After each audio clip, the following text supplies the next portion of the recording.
Check, check, 1, 2.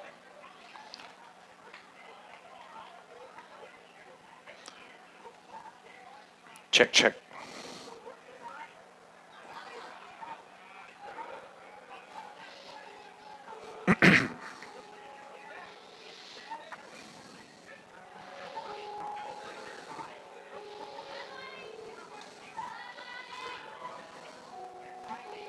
Shoulders orthodontics and therapy. It's game time with the Carterville Lions on WJPF. And now your hosts, Scott Hudson and Dave McKenzie. Good evening, everybody. Welcome to Lions Field at Carterville High School, where after a long rain delay, we're talking about over 2.5-hour rain delay and lightning delay, we are about ready to kick off here as the Carterville Lions host the McCluer Comets in a game that came together just in the past week. Originally on the football schedule, this was supposed to have been the Pinckneyville game on the road at Pinckneyville for the Lions, but of course, just prior to first week of football, Pinckneyville announced that they were not going to be playing varsity football, and that left this open date for the Lions. Last week's game against Sparta was canceled, so the Lions were looking at 2 weeks off before playing at Heron next Friday night and finishing up this abbreviated season the week after on the road at DuQuoin. But head coach Howard Brown from McCluer High School in Florissant, Missouri, we're talking North County in St. Louis, called Brett and said, hey, we have an open date. The team we were supposed to play tonight for our senior night has had to cancel, and we have an open date, and we would love to come down and play the Lions. And guess what, folks? We are going to have some football here tonight. Carterville is 1-1 on the season. Of course, they had the big shutout win over Anna Jonesboro week 1, 43-0. And then in week 2, it was Nashville that came in to Carterville. And at Carterville at one point had a 21-7 lead. It was 27-20 at the half, and Nashville shut Carterville out in the second half, and they go on to get the win 41-27. So Carterville, this will be just the third game of the season for the Lions, and I know Coach Brett Dowell was very happy to be able to play McCluer here tonight. We're going to go on and take a quick break. When we come back, we will continue to get you set here for kickoff between the Carterville Lions and the McCluer Comets on News Radio WJPF.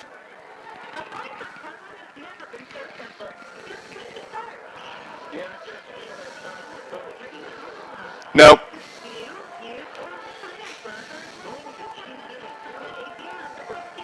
Yeah, go on and play it.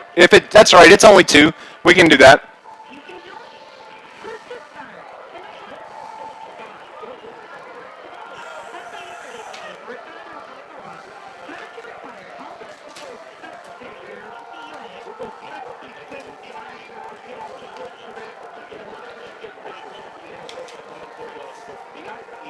Okay.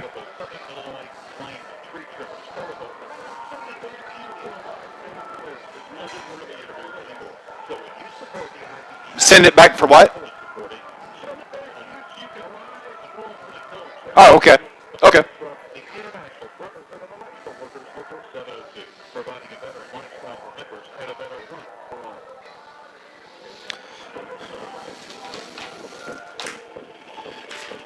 Back on our SIH pregame show, I had a chance to talk to Coach Brett Dowell about this game and the McCluer Comets as we get you set for kickoff.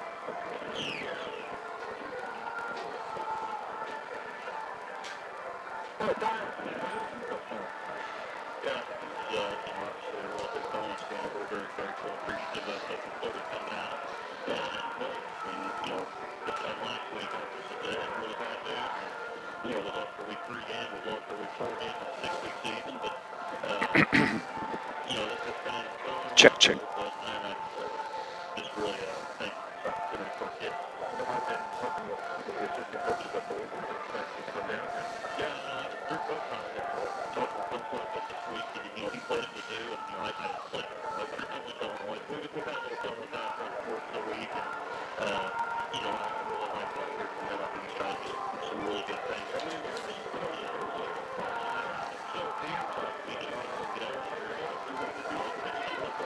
Okay, let me find out if we're doing an anthem. Hang on. You know, I think that our kids have done a really good job of still practicing hard. I mean, I don't really have any complaints on our effort. I've never had complaints on our effort. We've always, last year, this year, we've always, worked hard in practice, and we just got to continue to do that. And, good things will happen. We're going to challenge ourselves tonight. I mean, we've got a team that's very athletic. One minute left on a bigger school. Our kids aren't afraid of that. They're not afraid to beat them. What do you know about that? Their offense and what you're going to think? Sure, it's strange because every game we've watched them play, I think there's only 11 teams in Missouri playing football this spring, and everyone I've seen essentially runs the same thing. So it's really hard to engage on how good they are. They've got a really athletic kids out yet. They've got a couple of receivers and running backs. Bring it to me. Quarterback is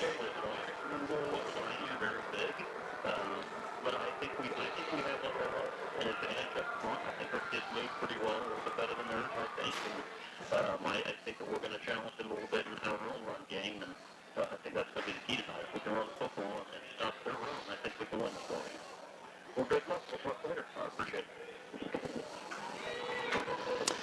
There you go. That was head coach Brett Dial. I recorded that with Coach yesterday evening, and just again fully anticipating that we were going to have a 6 o'clock start tonight. But the Carterville Lions are out going through their final warm-up, and the McCluer Comets with head coach Howard Brown and his assistants are out there, and the team they're going through as they're going to head toward the far sideline in the corner for their final talk, as we're just a couple of minutes away from kickoff here at Carterville. Don't forget, you can head over to YouTube if you would like to watch the game. I've got the stream up and rolling, and you can just search McCluer, and that's MCCLUER High School versus Carterville Lions, and you can get the live stream along with the radio call here on News Radio WJPF. I'm by myself flying solo tonight. Mr. Scott Hudson on assignment, and he will not be here. Coach Keenan Clark, Mr. Clark was going to join me, but just because of the lateness of the game, and when you have kids, you have to do parent things and go home. And so tonight we're going to be flying solo here as we bring you Carterville Lions football. Of course, next week, Carterville on the road to wrap up, or not to wrap up, it'll be the next to the last game of the season. They're going to take on Heron at Heron, and then the final game of the season will be coming up on the 23rd when Carterville travels to DuQuoin, who was shocked last week by Anna Jonesboro in a 6-0 win for AJ. And as a matter of fact, that win gave Anna Jonesboro our 103.5 CIOFM High School Team of the Week coming up tomorrow morning on Sports Voice with Murph. You'll be able to hear this week's Team of the Week. Coaching staff is coming up here to the box here behind us, and the staff here, we've been munching on some pizza in the press box, getting us through as we were waiting out the rain delay. And we want to say thank you to Coach Howard Brown and McCluer for setting up the game. This should be an entertaining game. McCluer comes into the game. They are 3-1 on the season, and they're one of just a handful of teams that are playing football during the spring in Missouri. They had an opening season loss to Pattonville by 23-20. They beat St. Mary's 36-22. They beat Hazelwood Central 32-27, and last week they beat Rittenauer 50-32. They come into this game tonight averaging just over 34 points a game. Carterville, as we mentioned moments ago, that 43-0 shutout win over Anna Jonesboro week 1, and of course week 2 it was Nashville coming back to beat the Lions here at Carterville by a score of 41-27. So that's where we're at. Hey, we got high school football, and that's all that matters.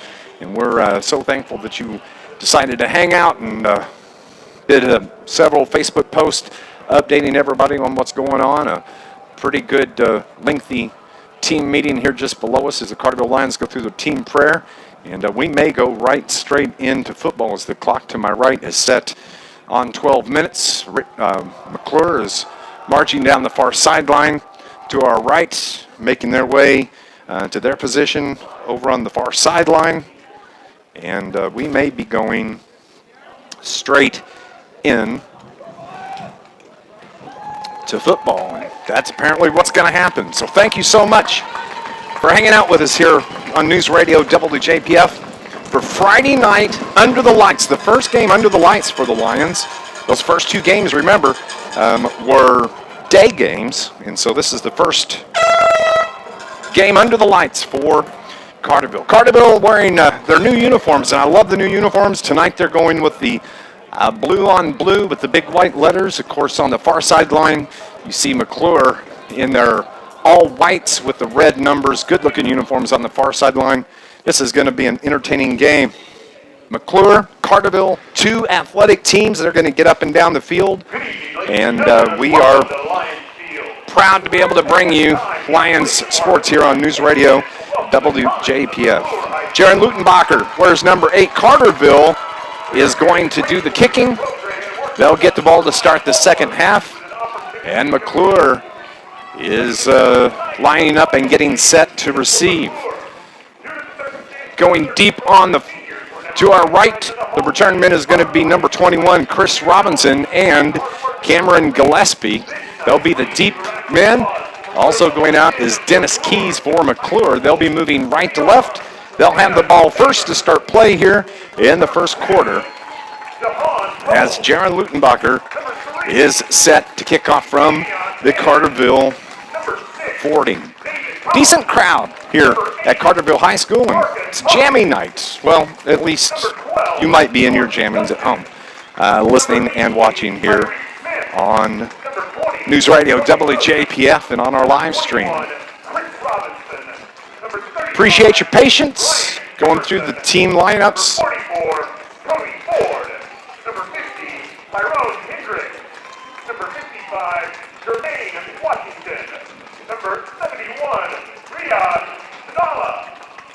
So,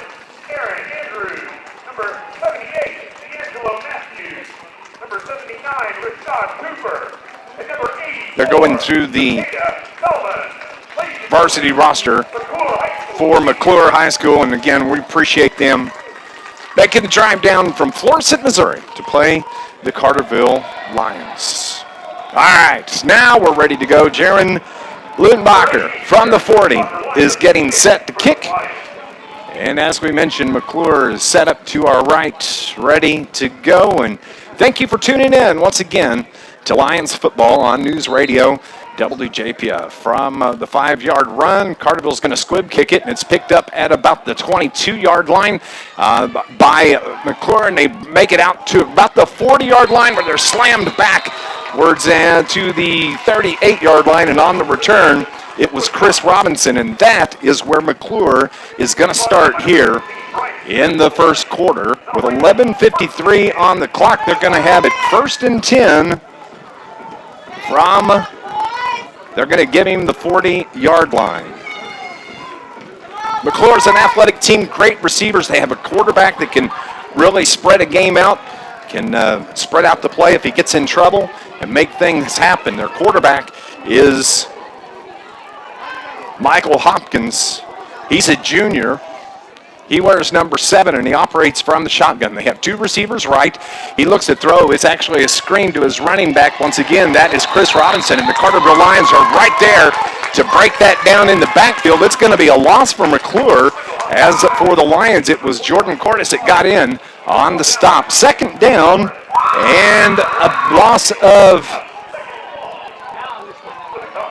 8, so it's going to be 2nd and 18 from the 31. They keep it up the middle, run it. Carterville's right there. Not even going to get back to the original line of scrimmage. Going to be dropped at about the 35, so it's still going to bring up 3rd and 15 for McCluer from the 35-yard line. They run a hurry-up offense as they get everybody set back on the line of scrimmage. Quarterback Michael Hopkins from the shotgun. Running back to his left, but he rolls left, looks to throw, throws it out deep to the right side, tried and make the one-handed catch. Just below us on the sideline was Jordan Duncan, and Carterville has stopped McCluer on the first series here, bringing up a 4th down and 15 from the 35, and you would think that Carterville should get good field position here with 11 minutes showing on the clock. Deep for the Lions is going to be Peyton Biddle as the return man doing the kicking for McCluer. It's hard to get a number. Maybe Cody Williams, number 20, doing the kicking. McCluer looked to jump, but no flag, and the kick hits at about the, oh my gosh, the ball hit at about the 35-yard line, and it hit a Carterville Lion on the backside, and it was McCluer that was there to clean it up. So on 4th down, Carterville cannot corral the punt, and that's going to keep the ball with McCluer, and they're going to have it in Carterville territory, 1st and 10 from the Carterville 33-yard line after the punt. So McCluer brings their offense back out onto the field.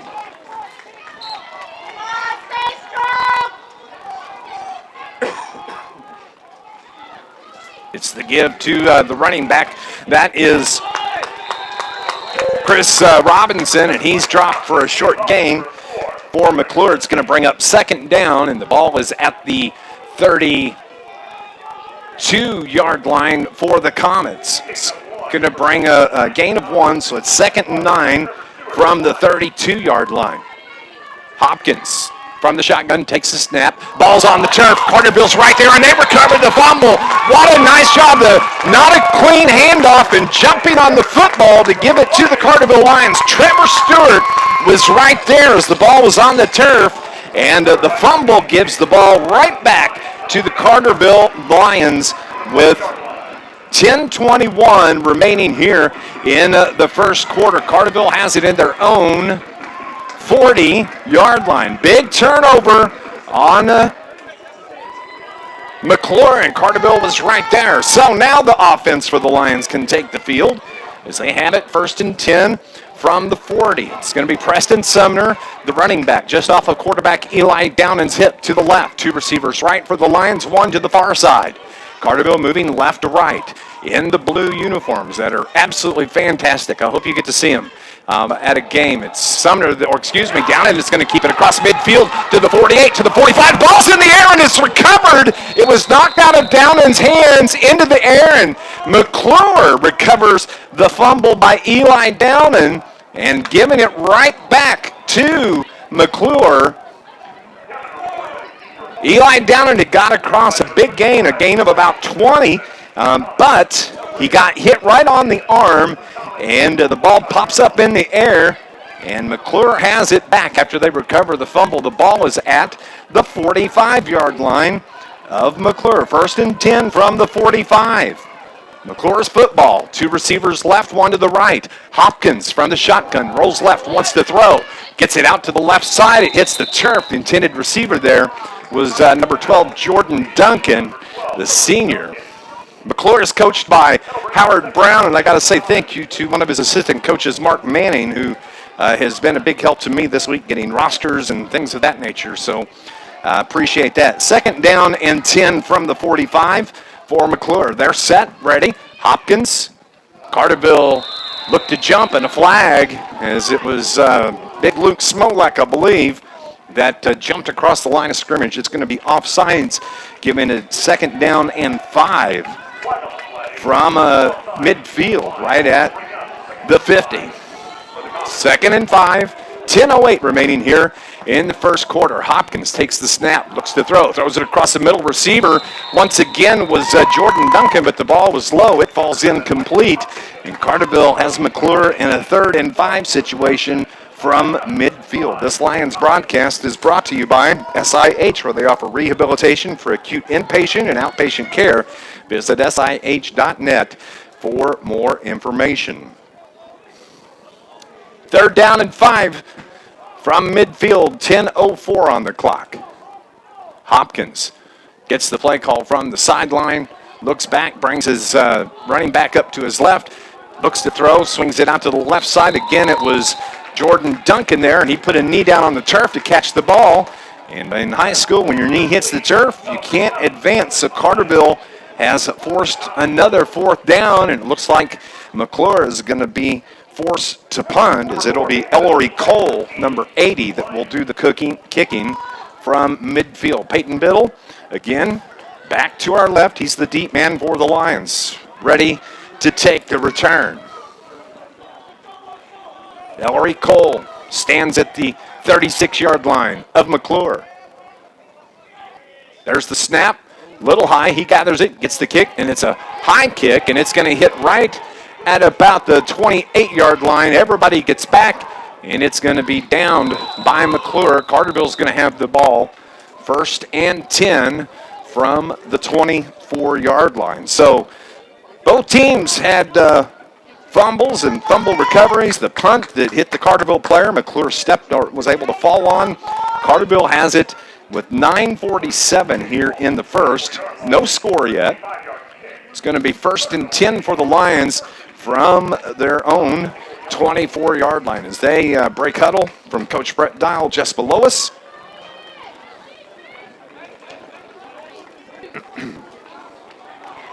Eli down in the quarterback. 2 receivers to the right, 1 to the far side, and Preston Sumner in the backfield as the running back. Downing's going to keep it again, right straight up the middle, but to 35 out near the 40-yard line, and the ball is on the turf again, and Carterville has fumbled the ball once again. Down, and just as he was going to the ground, the ball pops out, and that is the second fumble in a row, and that's at the 9:38 mark, and a big run for Downing. He got up near the 40-yard line, so it's 1st and 10 from the 38-yard line for McCluer. Man, giving him plenty of opportunities. You can't do that. Hopkins takes the snap, gives it to his running back. That's Gillespie off the right side, and he's popped out and pushed out of the side, out of bounds on the far sideline. It's going to be a gain of about 6. It looks like, bringing up 2nd down and 4 for the Lions. They're going to say it was a gain of 5, so it's going to bring up 2nd and 5 from the 33-yard line. Hopkins from the eye takes the snap, gives it to his running back. Once again, that's Gillespie. Cuts it to the outside, tries to cut back inside, and he's spun down near the far sideline. Enough for a 1st down, and it's going to put McCluer in the red zone on the big 1st down run by Gillespie, Cameron Gillespie. It's 1st and 10 from the 18-yard line. Gillespie looks to the far sideline, and Coach Howard Brown for the play. Now he settles back in from the shotgun. Looks to throw across the middle. His intended receiver there. Dropped at the 1-yard line. A nice pass over the middle to the tight end. And that was big number 84, Akeda Selman, for the 1st down run. And McCluer has something going here as they have it 1st and goal from the 1. Nice pass from Hopkins to his tight end, and they're going to give it to the running back, and he's in for the touchdown. Actually, it's Hopkins that keeps it on the quarterback keeper, and it is McCluer has scored on the 1-yard TD run from Hopkins, and McCluer leads it 6-0 with 8:48 on the first quarter clock. Carterville gave way too many opportunities, can't hold on to the football, and McCluer is able to capitalize on that. So 6-0. McCluer on top of the Lions, going for 2. It's the give to the running back, Cameron Gillespie, and he stops short. So Carterville keeps him off the board on the 2-point conversion. And with 8:48 on the clock, McCluer leads it 6-0 over Carterville. Stay with us. More Lions football next on News Radio WJPF.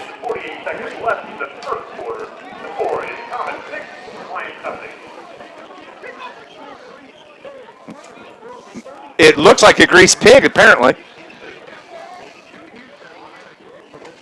Thanks.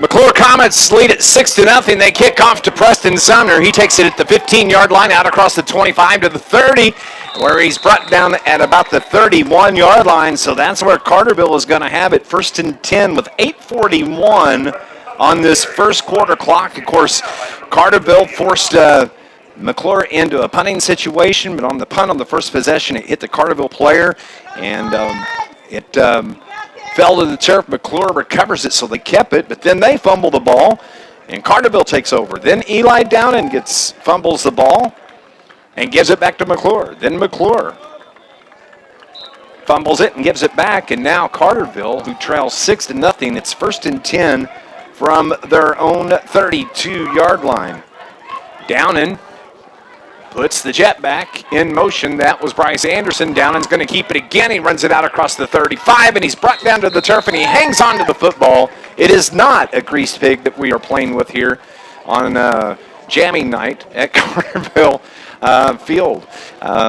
Thank you, Brian R. Powell, for that little tidbit. It's going to be 2nd down and a gain of 4. It's going to bring up 2nd and 6. From the 36-yard line. Downen takes the snap, turns around, and gives it to Preston Sumner. He spins his way right at the line of scrimmage. He may actually have lost just a touch, but they're going to keep it no gain. So it's going to bring up 3rd down and 6 for the Lions from the 36. Clock rolls with 7:45 remaining.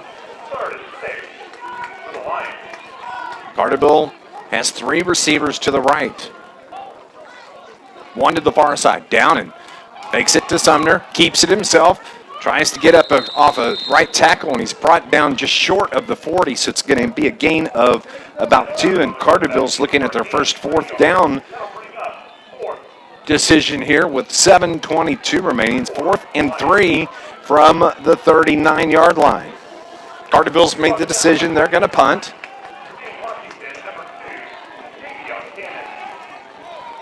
Or at least it looks like it as they send Zach Bonnets out. Yes, he's lining up to punt. Back for McCluer, they have 1 man deep, and that is Cameron Gillespie. Bonnets takes the snap, gets the kick down the middle of the field, taken by Gillespie at the 35, out across the 40 to the 45, stays on his feet, but Carterville's right there to wrap him up just short of midfield at the 48-yard line. With 6:45 remaining in the first quarter, the Comets from McCluer High School get the ball back, and they'll have it in great field position. 1st and 10. They're going to mark it at their own 48-yard line. This Lions broadcast is brought to you by the Bank of Carbondale, with 5 area locations to serve your banking needs. Branch and ATM locator online at tboc.com. Bank of Carbondale, proud to support high school athletes. Member FDIC, equal housing lender. Michael Hopkins, the quarterback for McCluer. Rolls to his right, throws to his right, incomplete, as the receiver again had to go to his knees and hit off of his arms. And out there on the far side, it was Jahan Tolles, who was the intended receiver. He couldn't hold on, so it's 2nd down and 10 again from the 48-yard line. Hopkins looks to the far sideline, gets the play. Everybody settles in. 2 receivers right, 1 to the left. Hopkins, Carterville jump, but they are able to get back before the snap as Michael Hopkins now steps up to the line, now settles back from the shotgun. Throws it out to the far side again, and the intended receiver was Jahan Tolles, and he heard the defender making his way toward him, and took his eye off the ball, and he knows it. He slaps his helmet and knows he should have had that catch. So back-to-back plays. Mr. Tolles got happy feet and couldn't hang on to the football. So it's 3rd down and 10 from the 48. Comets football. Hopkins looks to throw. Carterville gets pressure. He steps up for the block. He gets outside across the 50, down to the 40, down to the 30. Cuts it back inside, and he's going to score. It is going to be a 52-yard touchdown run for the quarterback for McCluer, Michael Hopkins, with 6:25 on the first quarter clock.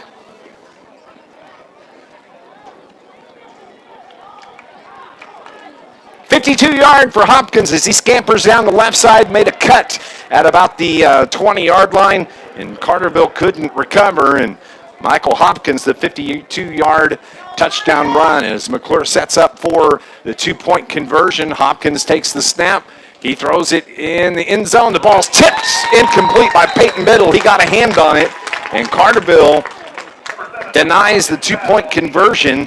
But with 6:25 remaining here in the first quarter, McCluer has taken a 12-0 lead. Stay with us. Carterville's getting the ball back. Coming up next on News Radio WJPF.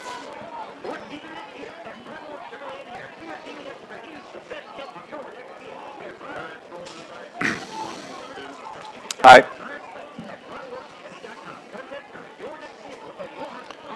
Have you got the stream up? Does it sound okay too? Oh, yeah. Okay. I haven't had any complaints yet, so.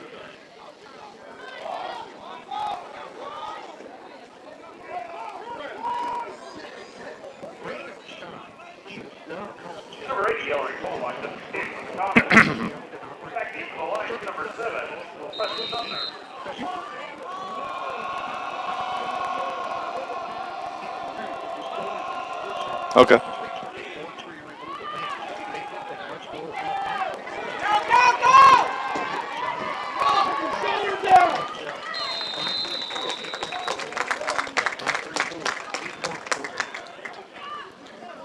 .6:19 remaining in the first quarter. Carterville has the football. After the kickoff from McCluer, it was Preston Sumner on the return as he gets it out across the 35 to the 36-yard line. So that's where Carterville is going to start here, the first, second, third, fourth possession of the Lions here in the fourth quarter from their own 36, 6:19. And Coach Brett Dial and the Carterville Lions take the field. Eli Downen, the quarterback, has Preston Sumner in the backfield. Two receivers to the right, Townsend Barton and a big tight end, Lance Thomas. And on the far side, two receivers for the Lions. Ball is bobbled on the snap. Downen steps outside, throws it incomplete. Nice job as he had pressure coming in behind him. And Downen, not wanting to get sacked, throws the ball away. It's going to bring up 2nd down and 10 now from their own 36-yard line. Carterville's 1-1 on the season. They got the big 43-0 shutout win over Anna Jonesboro in week 1. Nashville shut out Carterville in the second half and won the game 41-27. McCluer is 3-1 coming into tonight's game. Downen takes the snap. He's going to keep it, gets wrapped up, and fights his way out across the 40 to about the 48-yard line. Going to come up about 3 yards short, but a good hard run from Carterville as he picked up, from Downen, as he picked up 7. It's going to bring 3rd down and 3 from the 48-yard line. Took a big hit on that run as well.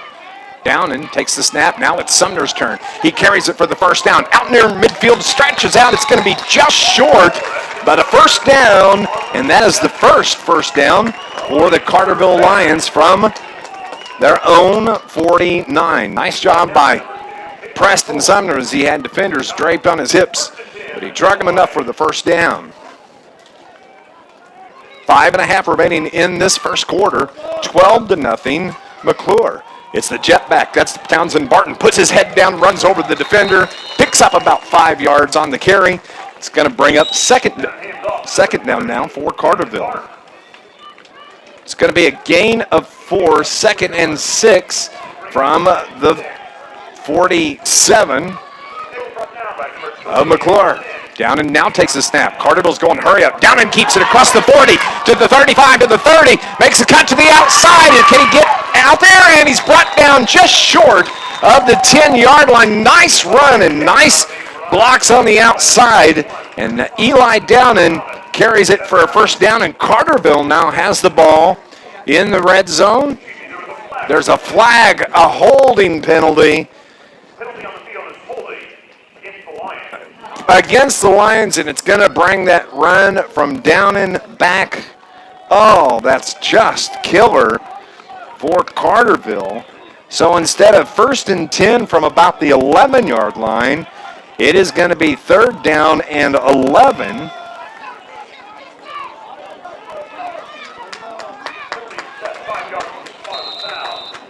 And that's a spot foul, so it's 3rd down for Carterville. Downen, he's going to keep it again. And he tries to jump over the defender, gets away, cross midfield to the 45, to the 42-yard line.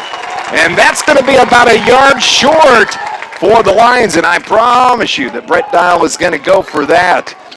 So Carterville has it at the 43-yard line. It's going to be 4th and 1 for the Lions. Downen, Preston Sumner behind him, gives it to Sumner. Sumner has the first down by about a half a yard, but that's going to be enough for a Carterville Lion first down. That's the 2nd first down on the line for the Lions on this drive, as this will be the 8th play of the drive. They move the chains on the far sideline. Nice job, Carterville and Preston Sumner. Comets lead it 12-0, 4:10 on the clock. 1st and 10 now from the 40-yard line. Downen keeps it. Oh, he's popped in the backfield. Couldn't even get to the line of scrimmage as he faked the handoff to Sumner, and right there the defenders for McCluer were able to wrap Eli up. It's going to be 2nd down and we'll say 2nd and 11 from the 43-yard line. 2nd and 12 from the 43. Carterville looks to the sideline and Coach Brett Dial for the play. Eli Downen gets it. 15 seconds on the play clock to our right. Downen from the shotgun. Takes a snap. And the play stopped. A whistle. When they stop the play, it's usually a motion penalty. We'll see. They're coming to Brett Dial to give him the option on it. It's going to be against McCluer. Nope, it's against Carterville. Illegal motion. So it's going to bring up 2nd down and 17 now as they back the ball up to the 48-yard line. Carterville set. Downen wasn't expecting a snap. It hit him right in the midsection. He covers it up and he fights his way out across the 45-yard line. And so it's going to bring up 3rd down and about 14 now for Carterville. Downen wasn't expecting the snap. It was quick. Ball's at the 45-yard line, 2nd and 14. Carterville sends 2 receivers to the far side. Ben Hake is spread out wide to the left. Now Downen looks to throw. Throws it deep down the right side. Townsend Barton is there. The ball is incomplete as Barton was the intended receiver. 2 defenders down there from McCluer with Barton. The safety came over and covered deep as it was Jahan Tolles. I think they got his hands on it and winds up knocking the ball incomplete. So a break for the Lions because it was almost picked off. It's going to be 4th and 14 now from the 45-yard line.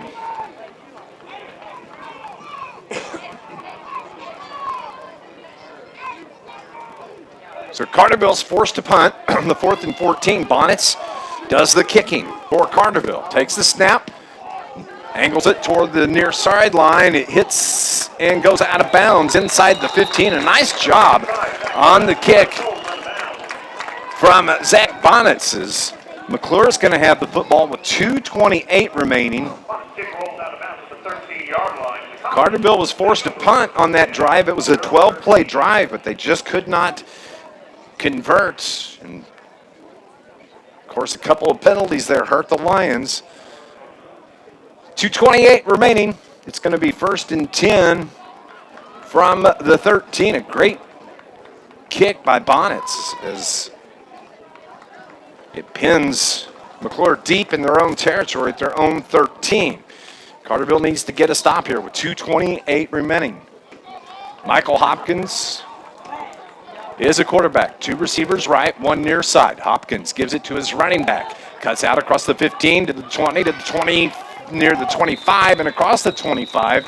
On the carry for the Comets, it was Cameron Gillespie that had the big carry and enough for a first down for the Comets. Clock continues to roll. Ball is at the 28-yard line. 1st and 10. They give it again to Gillespie. He takes it off right tackle and he's spun down, actually short of the line of scrimmage by about a half a yard. Good job out on the far side on the stop for Carterville, as it was Jordan Cordes that was there to bring down Gillespie. 2nd and 11 now from the 27. Comets take the snap, throws it out to the far side. Right there was the defender. He spins out the intended, or on the catch. It was, I believe it was Jadon Famer with the catch. Actually, it may have been David Collins.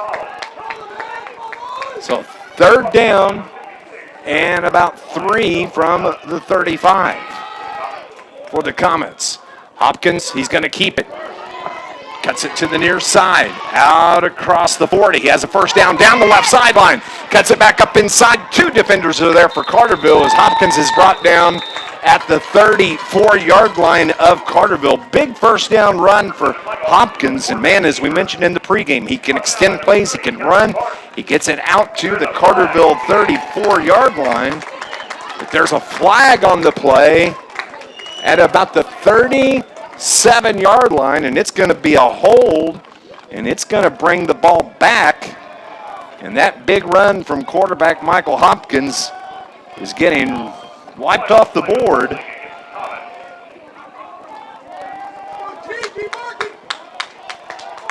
So it's going to be 3rd down and 8.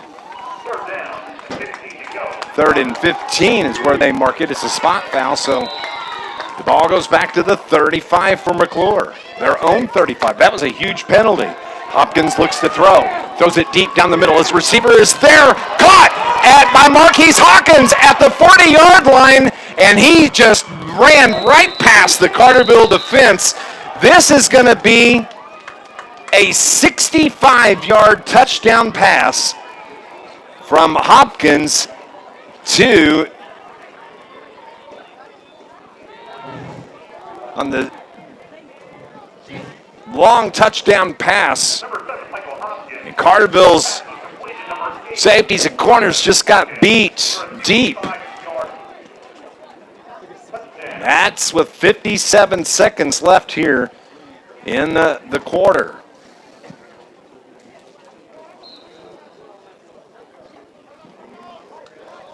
Marquise Hawkins gets the touchdown, and Carterville stops the 2-point conversion again.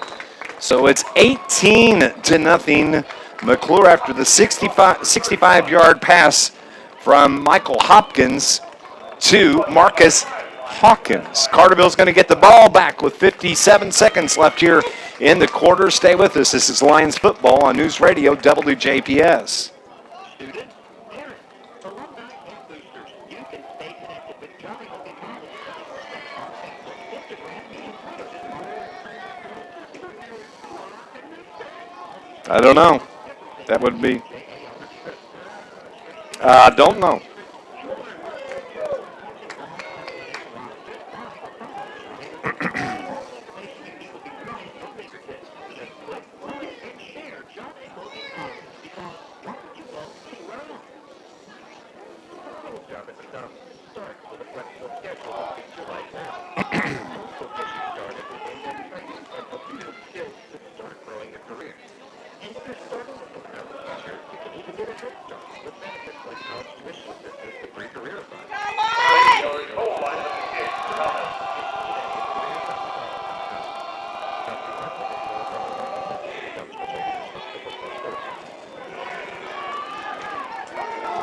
Preston Sumner takes the kick. He's out across the 40-yard line where he's dropped right there. He immediately took the kick at about the 20.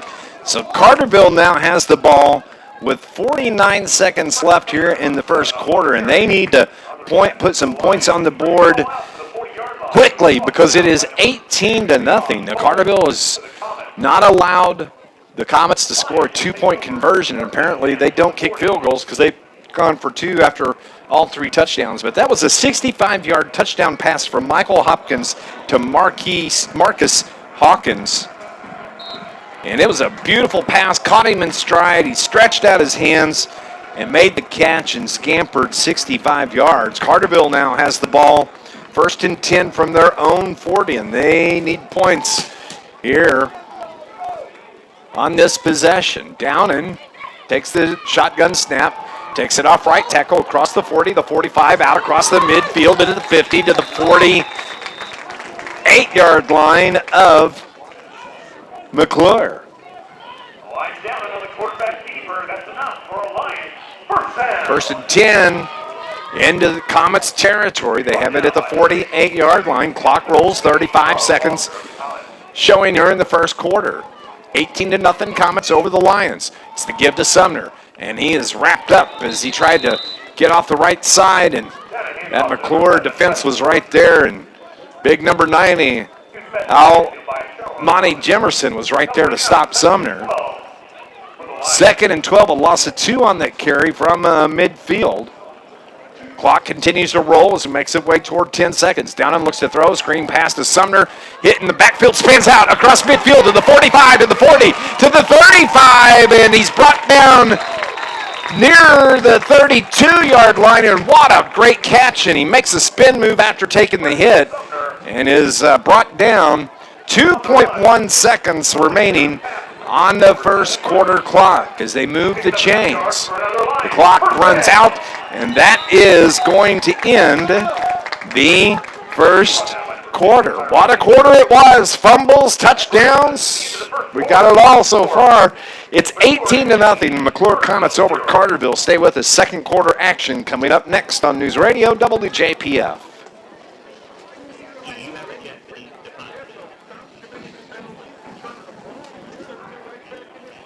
Yep. Hey, everybody watching online. Happy Saturday to you. Is it that time yet? No, it's just 9:30. Just joking. It feels like it is, believe me.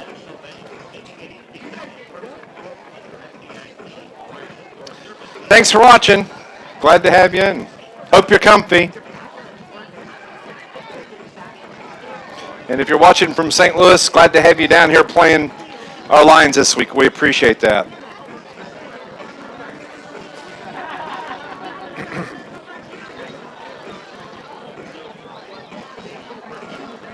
Probably.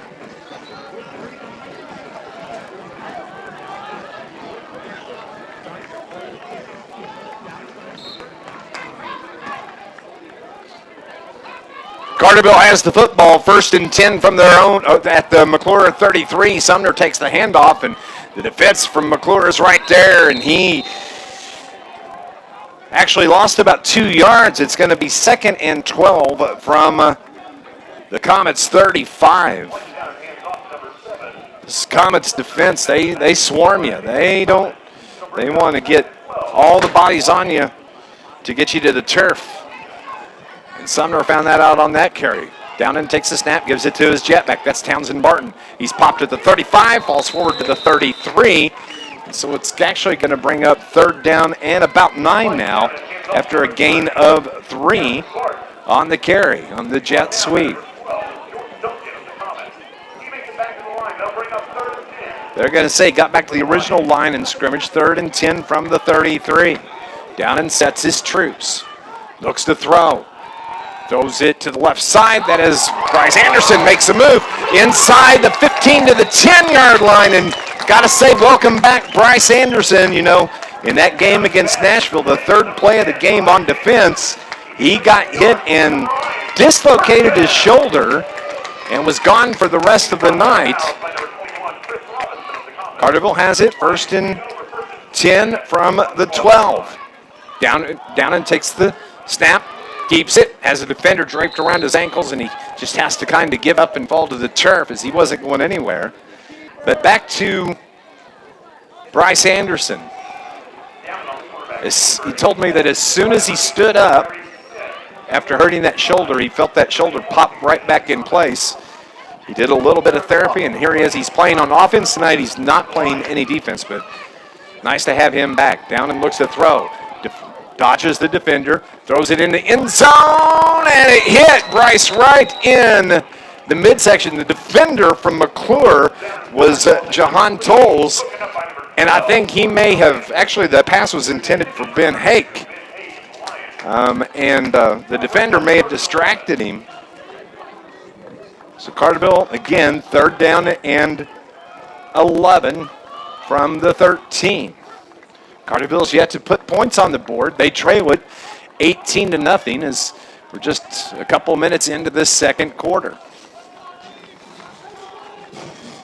Carterville gets the play from the sideline. Downing talks to Sumner, his running back. 3 receivers to the left. Timeout is called, and it was going to be taken by Coach Howard Brown. 10:26. Show it on the second quarter clock. Stay with us. More Carterville Lions football on News Radio WJPF. My name is Ronnie Walker. I'm looking for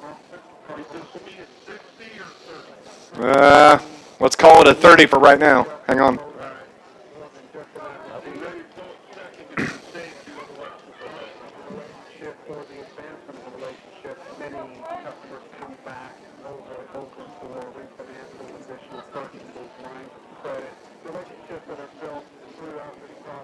Make it a 30, 30, 30. 10:26 remaining here in the second quarter. The McCluer Comets lead the Carterville Lions 18-0. Carterville has the football. 3rd down and 11 at the Comet 13-yard line. McCluer called the timeout. They wanted to set their defense. Gives Carterville a chance to set their play. Down in from the shotgun. Takes the snap. Rolls right. Wants to throw. Throws it out to the right side. Falls incomplete as the intended receiver on the far sideline was senior Bryce Anderson. It falls incomplete. So Carterville now facing a 4th down and 11 from the 13. Of course, they'll go for it. They need points. Brett Dial stalking the near sideline just below us. Game got a late start, getting underway at about, I didn't look at the clock, what time we started. Probably 9 o'clock. 9:15. 8:50. How about that? 10:22 on the clock. Lions ball. Downing. Gives it to Bryce Anderson on the jet sweep, and he is brought down by his shoulders. It's going to be a loss of about 6, and that's going to give the ball back to McCluer with 10:15 on the second quarter clock. Bryce just couldn't get to the outside. The defender was right there to wrap him up. And although a promising drive that went 10 plays, Carterville can't convert and take advantage of that. So it's 1st and 10 now from the 13-yard line. Actually, the 14 for the Comets.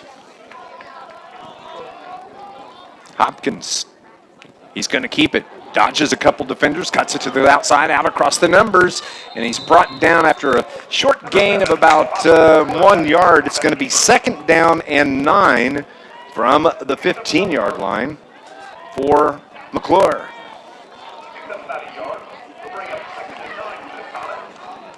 Clock rolls. Coming up, we'll have our halftime report. Hopkins throws. Intended receiver here on the near side was Marcus Hawkins. He's the one that had the catch on the 65-yard touchdown pass on their last possession. Second or third down and 9 now from the 15. Hawkins, a big, tall receiver, and man, he just stretched out and made the fingertip catch and never broke stride and took it to the house for a 65-yard touchdown run. 9:41 showing here in the second. Michael Hopkins drops back, looks to throw, throws it across the middle. Carterville almost picked it off as the intended receiver was Dennis Keys. And for the Lions, there defensively, I believe it was James Cravens, or Matt Wallace rather, that was there in coverage to knock it down. So McCluer now is facing a 4th and 9 from the 15. Carterville almost got the turnover there. Ellery Cole does the punting for McCluer. Carterville has Peyton Biddle standing at their own 45-yard line. Clock rolls. There's the snap. And the kick is going to hit at the 45. It's going to drop dead inside, and it rolls across midfield. And Carterville has outstanding field position here, as they're going to have the ball at their own 49-yard line.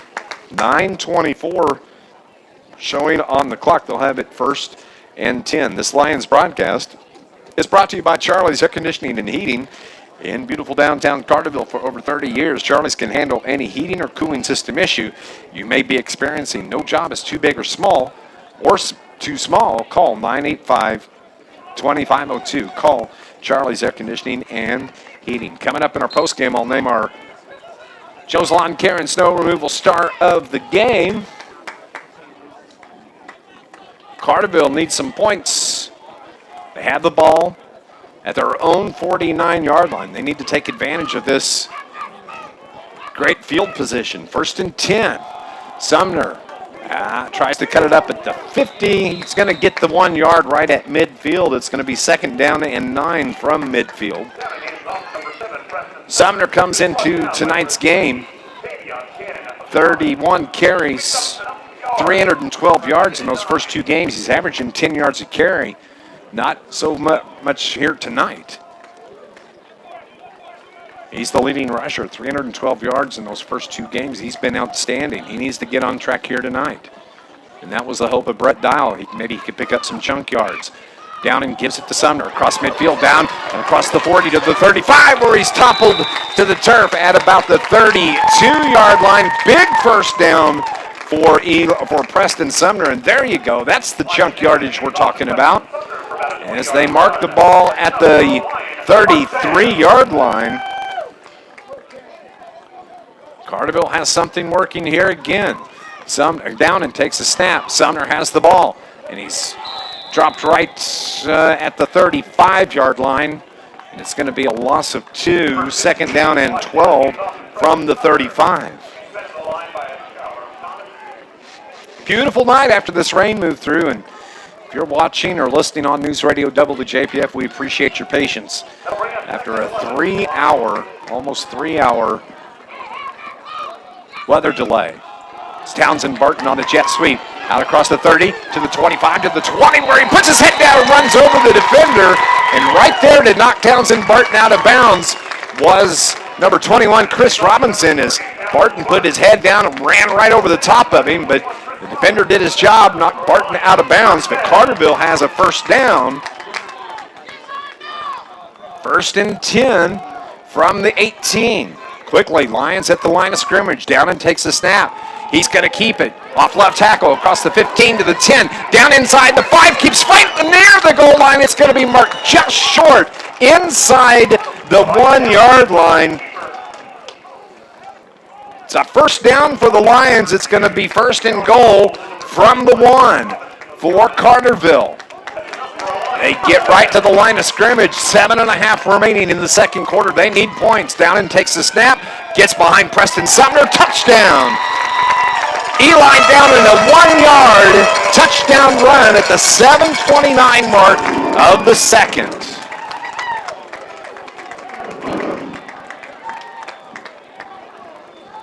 great drive. It was a 6-play drive for the Lions. As they get their first points on the board, they trail at 18-6. And out to do Carterville's going for two. Downing's going to keep it. Battles his way, and they're going to get him the 2-point conversion. Carterville trails 18-8 with 7:29 showing on the second quarter clock. Man, the Carterville Lions needed that. Stay with us. McCluer's going to get the football next. This is Lions football on NewsRadio WJPF.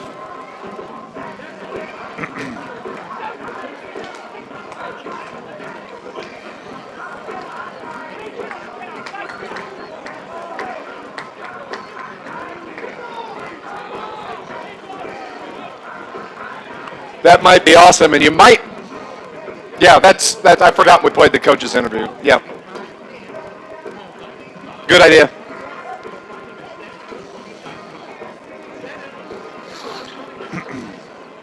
Back east to the Comets, number 4, Aaron Gillespie, number 21, Chris Robinson, and number 25. Number 5, Tennessee. Lining up the kick for the Lions. Number 88, Jared Lutenbacher.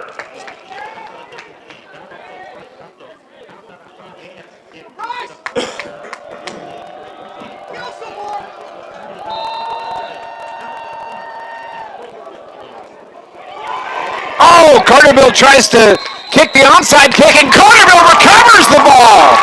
What a nice job by Jared Lutenbacher, the kicker for the Lions, as he kicked it right into the knees of the upman for McCluer, and I think that was Kenneth Thomas, number 70, that the ball hit right on his knees, and Carterville gets it back on the onside kick, and Carterville again is in business. They trail 18-8, and they have the ball at the 48-yard line of McCluer, and a nice job by Lutenbacher on the kick.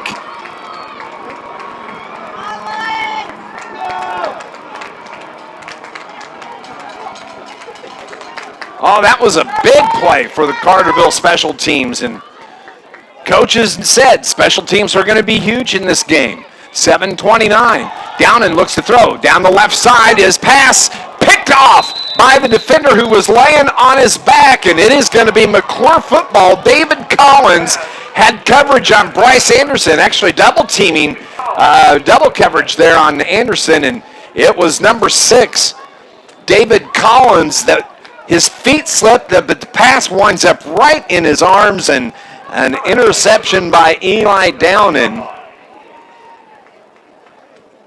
As it was Williams, or David Collins rather, with the interception, and now McCluer has the ball back. 7:21. They have it 1st and 10 at their own 30-yard line. Wow, big turnover. Turnovers have been a huge part of this game. Hopkins gives it to his running back. That is Chris Robinson as he cuts it out near side. Makes a move, lost his footing, knee hits out on the turf, and it's going to be short of a first down. It's going to be about 2 yards short, maybe 1, so a gain of 9, 2nd and 1 from the 39-yard line. McCluer moving left to right, gives it to the jet back. That is Cameron Gillespie. Out across the 40, first down, across midfield. Big block as it's Gillespie down the left sideline, and he's brought down inside the 10-yard line at about the 5. That's where they're going to mark it, and man, a great run by Gillespie. Cameron Gillespie, just his speed to the outside, and Carterville just could not match up, and finally was brought down. A nice job. I didn't catch who the defender was for the Lions, but they have it 1st and goal from the 5.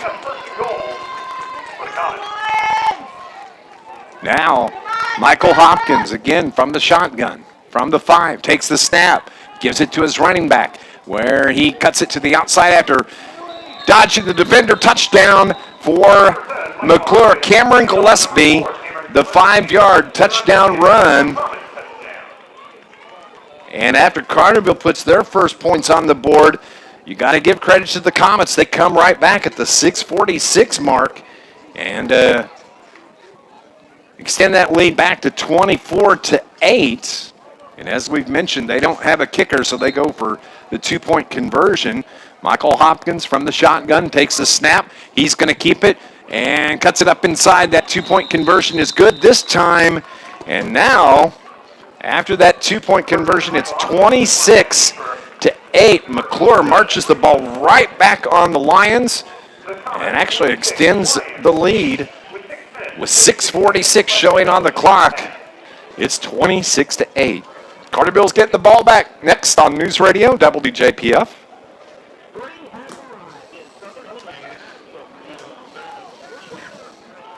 Killer.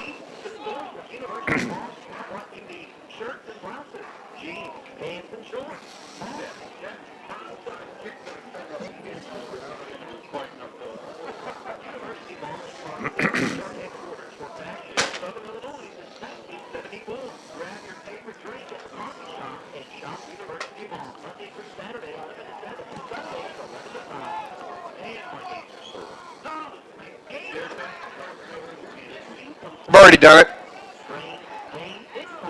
Yep.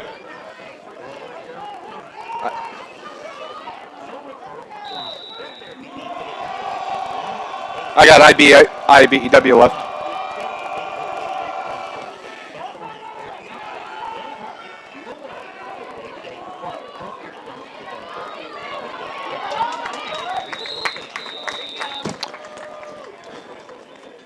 Hendrick DeWitt on the return for the Lions, and Carterville once again finds themselves needing points on the board. They trail it 26-8. And after the return by Hendrick DeWitt, it's going to be Carterville's football. They're going to have it 1st and 10 in their own 37-yard line. This Lions broadcast is brought to you by the International Brotherhood of Electrical Workers, Local 702. Proud sponsor of Lions Sports. IBEW Local 702, providing a better lifestyle for members and a better life for all. Downen takes the snap, gives it to Summer. The defense is right there. He just says, put me down easy, boys, don't hurt me. And the defense was right there, and it's going to be a loss of 2 on the carry. 2nd and 12 now for Carterville as they mark the ball at the 35-yard line.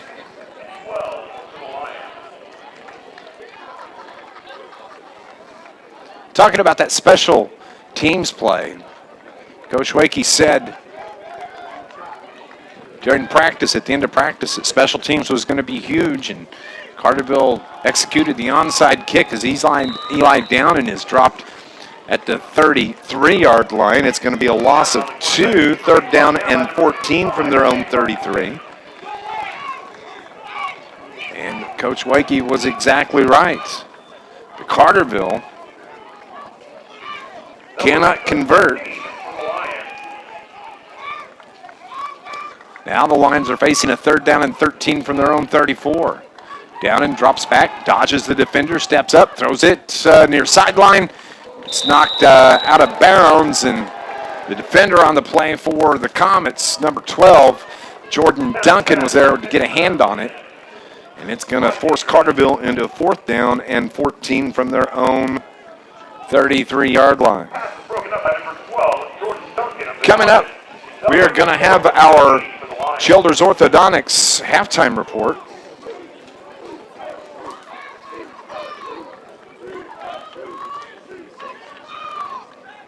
Bonnets is back to do the kicking for the Lions. Zach Bonnets at the 22. Nice kick. Boy, he's done a great job this year. At the 39 is where it hits. It's taken on the run on the far sideline as the ball was going out of bounds. Cameron Gillespie was there to scoop it, and he's tapped and pushed to the turf. Now McCluer gets the ball back with 5:22 on the second quarter clock.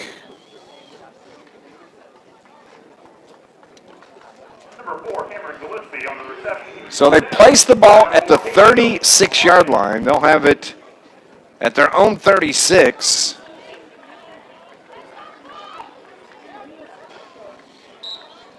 So we mentioned McCluer comes into the game 3-1 on the season. They average about 34 points a game. They're only 8 points away from that as it's a carry straight up the gut by Michael Hopkins, the quarterback, and he picks up about 8 yards on the carry. It's going to be 2nd down and 2 from the 48-yard line. 8-yard carry for the Comets. That'll bring up 2nd and 2.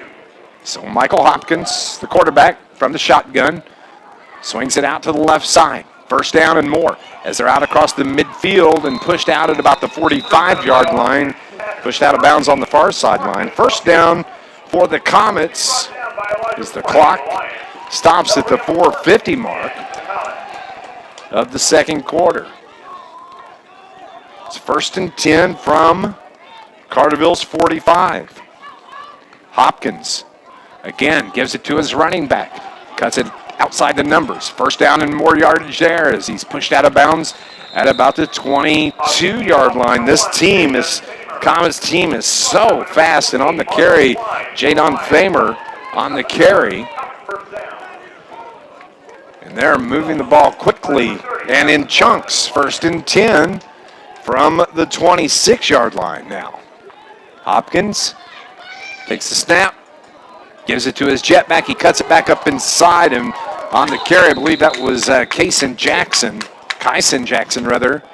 Carterville's defense is right there, and there's a fumble, and Carterville gets the ball back as they force the fumble. I missed it. I didn't see it hit the turf, and Carterville's defense comes through in the clutch. And with 4:10 remaining here, Carterville's going to have the ball 1st and 10 from the 26-yard line. Nice job defense. Eli down and takes the snap. Fakes the pitch, keeps it across the 30, where he's spun down and just slammed to the turf by his shoulder pads. Actually gets a little assist getting to his feet. Nice carry by Downen as it's gain of 8. It's going to bring up 2nd and 2. And the ball was at the 32-yard line. Gain of 8 for quarterback Eli Downen. Sumner's in the backfield. 2 receivers to the right. It's the give to Sumner. He's got 1st down across the 35 to midfield to the 40.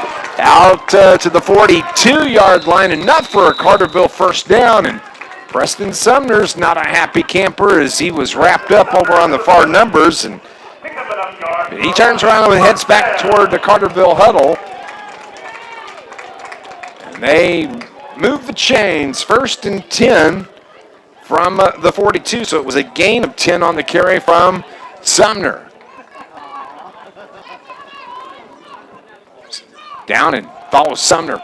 Right off right tackle across the 45. Out to midfield. Makes a hop and gets tackled. And the ball looked like it may have hit the turf.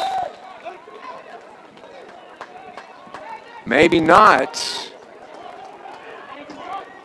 I thought there might have been a fumble on that play, so it's going to be enough for a Carterville 1st down, 1st and 10 from the 46-yard line. Big play for Lions.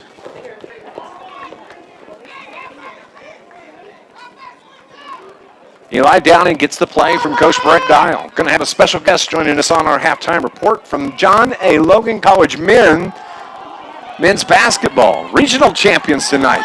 Preston Sumner across the 35. Down near the 30 where he's shoved out of bounds.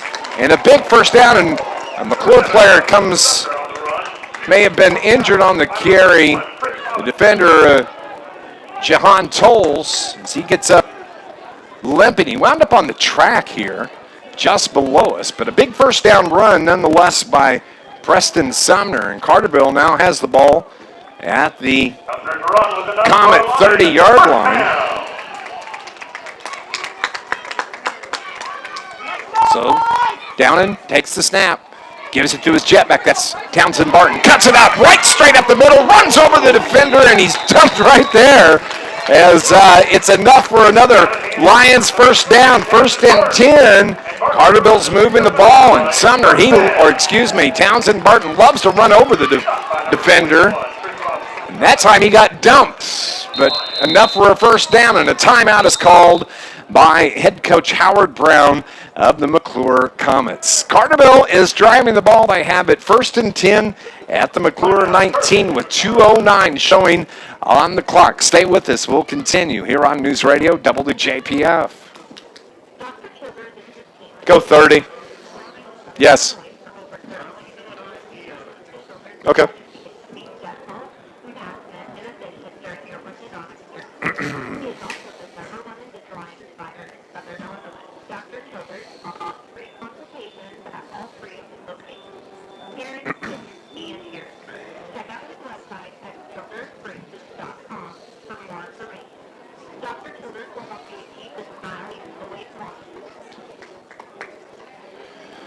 .209 showing on the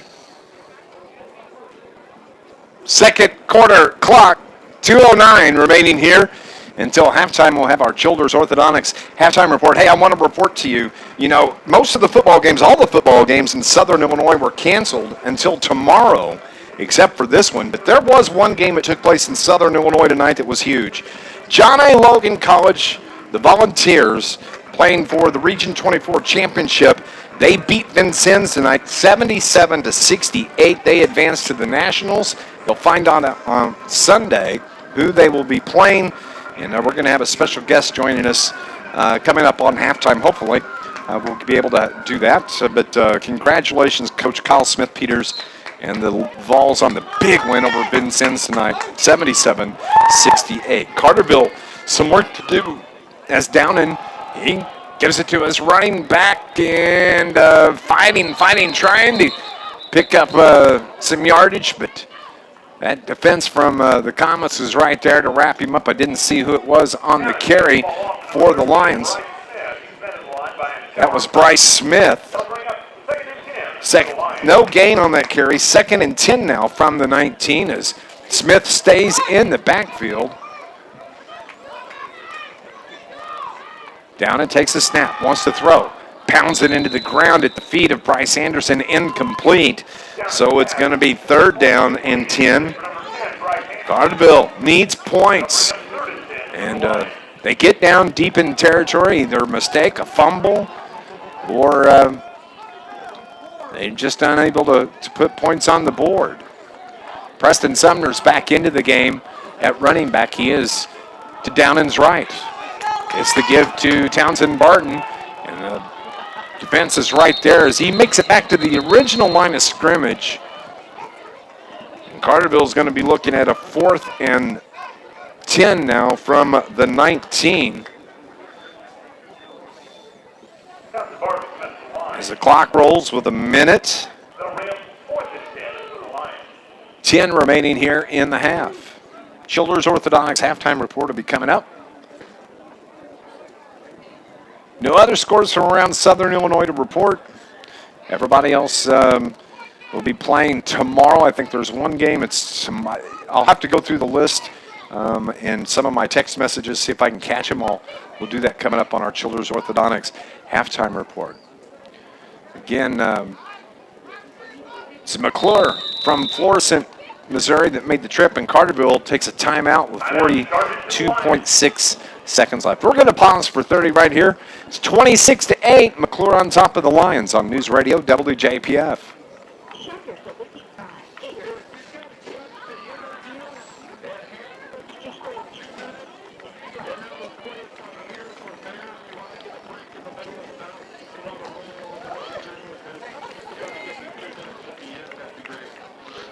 Well, I may see if he wants to stay with me the entire half. We'll see. So we'll play it by ear.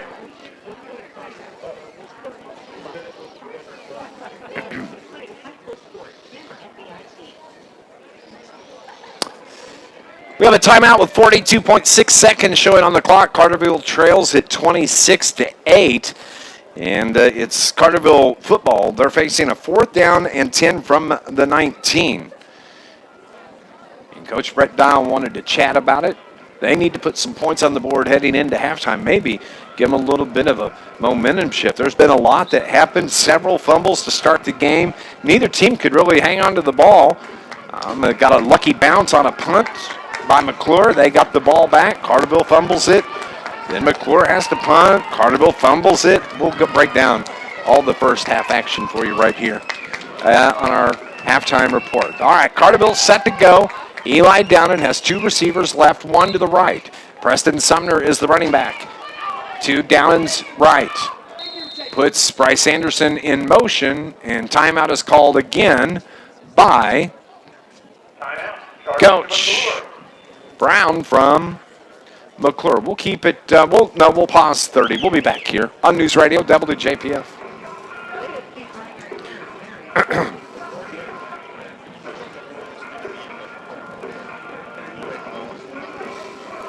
Yep.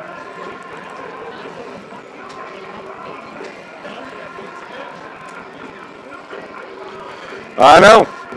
That's what I was thought. I was like, oops, I need a drink.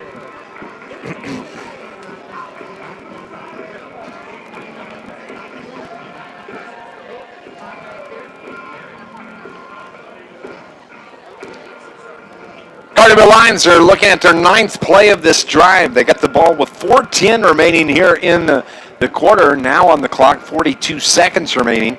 But they're looking at a 4th down and 10 from the 19, and Coach Howard Brown of McCluer wanted to talk about it with his defensive players and brings them into the huddle. And got a big play here for the Carterville Lions. And put that on your shirt. So it's 4th down and 10 from the 18. Downen gives the ball to Bryce Anderson. Option pass, wide open in the end zone. It's Townsend Burton. Carterville scores on the option pass, and it's Townsend Burton on the 19-yard pass from Bryce Anderson to Barton with 37 seconds remaining in the second quarter. What a play call by Coach Brett Dial and the Carterville Lions. Huge play with 37 seconds left, 26-14. Carterville lines up. They're going to go for 2 to cut into this lead. Downen from the shotgun puts a man in motion. That's Barton. Takes the snap, going to keep it, runs it right straight up the middle and converts the 2-point conversion. Carterville, great play call. They trail now by 10, 26-16 with 37 seconds remaining in the half. Stay with us. We'll continue on News Radio WJPF. Congratulations, man. I was glad we had the rain delay so I was running down to the car and put these on too. So this is what's going out to the radio. This is what's recording in the house. How long can you stay? You want to do the second half with me? It's all right. Just don't cuss and you're all good.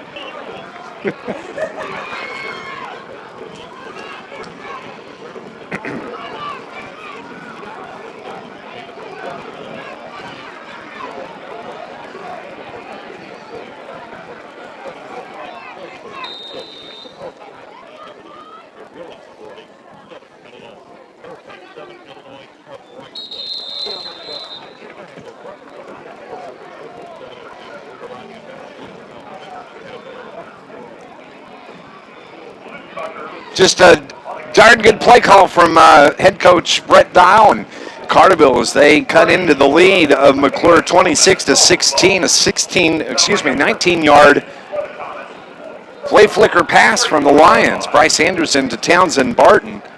And it's a 10-point game now. 36 seconds left on the clock. McCluer has the ball. They have it 1st and 10 from their own 34-yard line after the kickoff. So they're fast enough they can score. It's the pitch to the running back out across the 35 to the 40 to 45 across midfield. One man to beat, and he's pushed out of bounds inside Carterville territory, and they're going to mark the ball at about the 40-yard line. I told you, they're quick. They can get outside and can score. But a flag. The old dreaded flag is going to bring the play back. And so now it's a holding call on the Comets. And as we mentioned, that's a spot foul. It's a 5-yard penalty from the spot of the foul, and it's a big one. It's going to push them back about 10 yards. So we're looking at first down and 20 from the 24-yard line for McCluer. They're set and ready to go.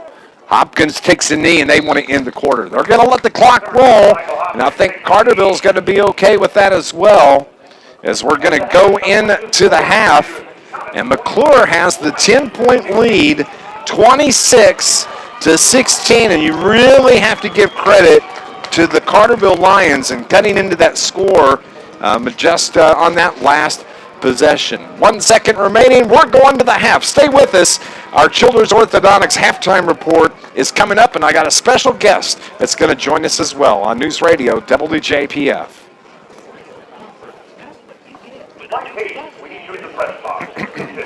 So we're going 2 here, right?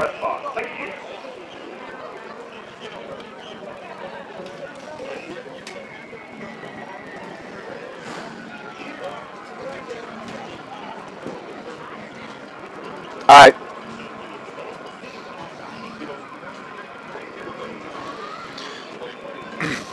Okay.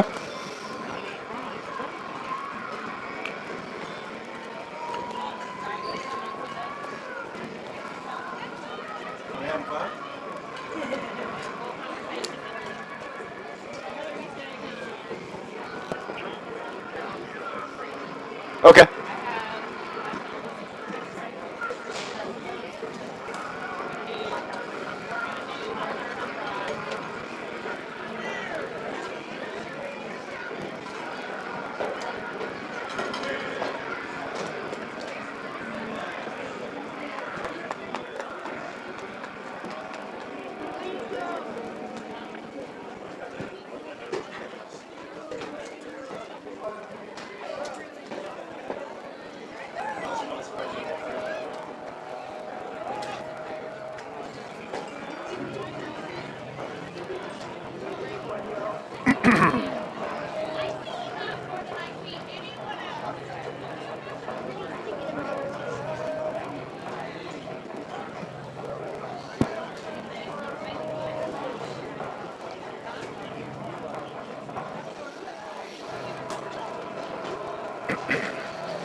Back at Lions Field, it's Dave McKenzie where we're at the half. It is 26-16. McCluer has the lead on the Carterville Lions, and we'll kind of break down the first half coming up in just a little bit. But I got a special guest joining me here in the press box tonight, and I just got to say congratulations to John A. Logan College. They came away with a 77-68 win over Vincennes tonight in the Region 24 championship game. And John A. now heading to Nationals. They'll find out Sunday night who they're going to play, and one of the big reasons, both literally and figuratively, for the Logan Vols is Jamarian Sharp. You're only 5'9", is that right? Something like that? Last time I was 5'9", I was probably in elementary school. Was it really? Probably. When did you hit 7 feet? Junior year of high school. No kidding. No. And by the end of the senior year, I was 7'2". I knew grew another inch. Jamarian Sharp joins us here. And can you stick around for the rest of the game? Oh, of course. You want to catch your chops on color commentary for high school football? I'll try. Just don't cuss, like I said. That's all that matters. Hey, congratulations on the win tonight. During the rain delay, I was running back and forth to the car trying to catch up. It sounded like a hard-fought game. It sounded like it was a physical game. It was. But you guys come out in the end. Yes, sir. Like the whole entire game, I was thinking, come on, we got to keep going. We got to keep going. We can't lose. If we lose, it's over. That's all I was thinking the whole entire time. Season's done. It was done. And Vincennes is going home. Bye-bye, That's right. Vincennes. Yes, sir. Actually, we made history tonight because no one ever in Johnny Logan history has beat Vincennes 3 times. Exactly. You'd beaten them the 2 previous times, and this is the 3rd time. Now, it's possible you could face them again. They could get in a large bid to the tournament. But those tournament selections will be Sunday night, correct? Yes, sir. Any ideas who else from the region may get in? Is Vincennes maybe the only one that might? Maybe Olney. Olney might, Olney. yeah. They might. I got to tell you, I went to was there Wednesday night. That first 13 minutes of the game, I don't know that I've ever seen a defensive lockdown in any college basketball game, like I saw in that game against Wabash Valley. The end of 7 minutes on the clock, it's 41-5. Have you ever seen anything like that in a college game? Actually, I haven't. It was unbelievable, and really, you guys were coming off of a 9-day break, coming into the tournament. The first game against Lakeland was kind of a get your legs back under you, but man, in that big game against Wabash Valley, things really started to click. Yes, sir. It's like we told ourselves, we owed them because we had lost to them in the regular season, so it's like we got to come back and we got to beat them because this is when it actually matters. Yeah. So what's your thoughts heading into to nationals? What do you think? I'm not gonna lie, I'm kind of nervous because we were supposed to go last year, but we didn't because of the corona stuff. So like I've never been to like an actual JUCO or any D1 college national championship. So I'm kind of nervous, but at the same time I'm ready to play and dominate and win the whole thing. You ever been to Hutchinson, Kansas? Yes, sir. You're getting ready to go. Yes, sir. I can't wait. That's kind of cool. As Logan gets the win tonight over Vincennes, 77-68. Here, Carterville trails by 10, 26-16, and we'll be talking to Jamar as we go through the second half. He's kindly offered to stick around, and if you got to go, I understand. But we'll have you stick around. But Carterville, McCluer had the football to start the game, and after 6 plays, they were forced to punt, and they got away the punt, and it actually hit one of the Carterville players on his backside as he was running back to get into coverage to set up the block, and McCluer was smart enough to fall on the football, so they got the ball right back, and then wound up having to punt the ball away. Carterville gets the ball. Eli down and fumbles it on the first play from scrimmage. It was a big carry, a gain of about 10, but as he started to fall forward, got popped, the ball comes loose. McCluer gets it right back. They have a 5-play drive and are forced to punt. Then Carterville gets it back, and Eli fumbles the ball on another carry on the first play. It was early. The rain hadn't stopped very long, and actually it may have still been raining just a little bit. May have had some effect on the ball handling by Eli Downen, but McCluer gets it back, and then it was the quarterback Michael Hopkins that scores on a 1-yard touchdown run with 8:48 remaining in the first quarter. McCluer leads at 6-0. Carterville gets it back, and they're forced to punt, and then McCluer scores again, a 52-yard touchdown pass from Hopkins. No, excuse me, a 52-yard touchdown run by quarterback Michael Hopkins with 6:25 remaining. 2-point conversion, no good. They lead at 12-0. And then Carterville gets the ball back. They go on a 12-play drive, and then they're forced to punt. Killer penalties on that drive for the Lions. McCluer gets it back, and it was a 65-yard touchdown pass from Hopkins to Hawkins, Marcus Hawkins for McCluer. And after the missed 2-point conversion, it was 18-0. McCluer on top of Carterville. Carterville got the ball back, couldn't do anything with it, but after the change of possession, they gave the ball back to McCluer. They were forced to punt after a 4-and-out. Then Carterville's Eli Downen scores on a 1-yard touchdown run, 7:29 remaining. That cut the lead to 18-8. And then McCluer comes right back, a 5-yard touchdown run by Gillespie, 26-8. And then it was the pass, Carterville with 37 seconds remaining in the half. It was a pass on the flea flick option. Downen, handoff to Bryce Anderson, who was the jet back, who rolls to the right and finds Townsend Barton open in the end zone. Carterville cuts the lead 26-16. That's where we're at right now. Stay with us. Our Children's Orthodontics halftime report continues on News Radio WJPF. Students, parents, Go 2. And you can get up-to-date information to help you stay informed on everything happening at JKL. Need to find out when registration begins? Want to know if schools close for weather? How about catching What's that? Wait, you know, Yes, I am. Couldn't be it. Short night. when is 18th birthday? Guys, let's go! I can wait that long. On his birthday, I'm gonna beat him up. Billy at McDonald's, where there's a meal for every morning. There's a meal for every morning at McDonald's. Right now, get a sausage biscuit and hash brown for just $2. And share it with a $1 any-size Diet Coke. Do you know when you guys would leave? What is that? Do you know when you would leave to head to Kansas yet? Probably next Sunday, because I think we So put. it's the following week. It's not this week coming up, it's the next. Back at Carterville High School, Dave McKenzie along with my special guest, Jamarian Sharp from John A. Logan College. The Vols got the win tonight to Region 24 champs, advancing to the Nationals. Now, the tournament actually is not this week. It's the following week is when the tournament will start. sir. But they announce who's going to the tournament coming up on Sunday. Yes, sir. So we're looking forward to that. And what are you most looking forward to? Honestly, I'm looking forward to playing like all the. Sorry. That's all right. I'm looking forward to playing like all the teams that was good enough to like make it to Hutch. That's what I'm excited And for. there's some pretty good good teams teams. that are in there. But what's it been like this year?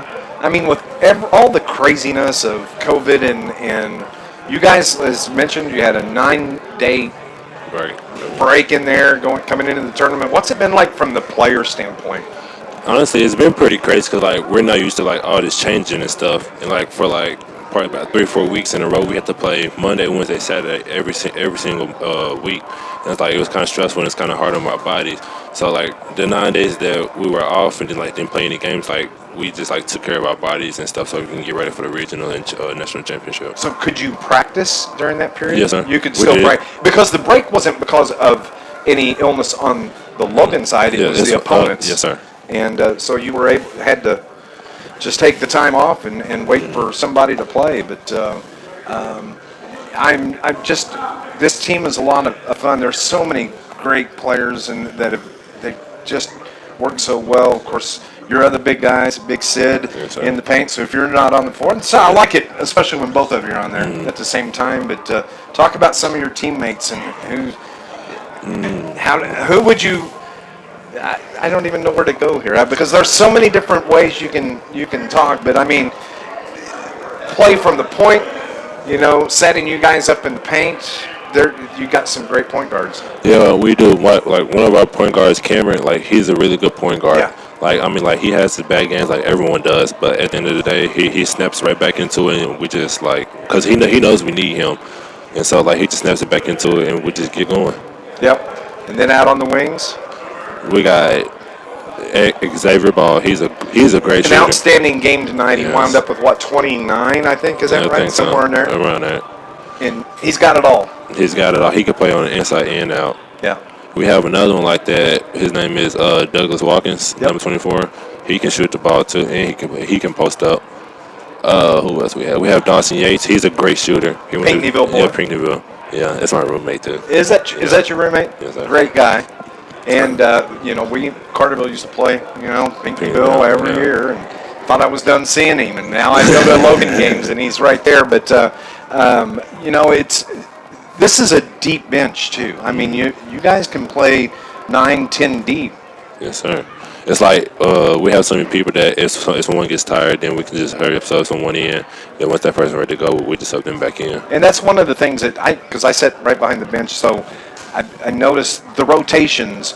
I mean, it is just constant, and there's always somebody right there ready to give you that breather when you need it. Yes, sir. It's one of the best parts about like having such like a big team because like everyone gets their chance to touch the court, and like if someone's too tired, they can come off, sit out for a little bit, and then get right back in the game. Absolutely. Well, I know it's been fun this week watching the tournament, and I wished I could have been there tonight, and turns out I could have been if it hadn't been for the rain. But if you can stick around, I'd love it. And Okay, I will. get some of your thoughts on what's going on here, if I can get you to help me out. Both teams are making their way back out on the field, and Carterville just below us. Of course, they go through their stretches, but McCluer is on the far sideline. They have the 10-point lead. They lead at 26-16. And stay with us. We're going to have second half action coming up in 60 seconds. You're listening to Lions football on News Radio WJPF.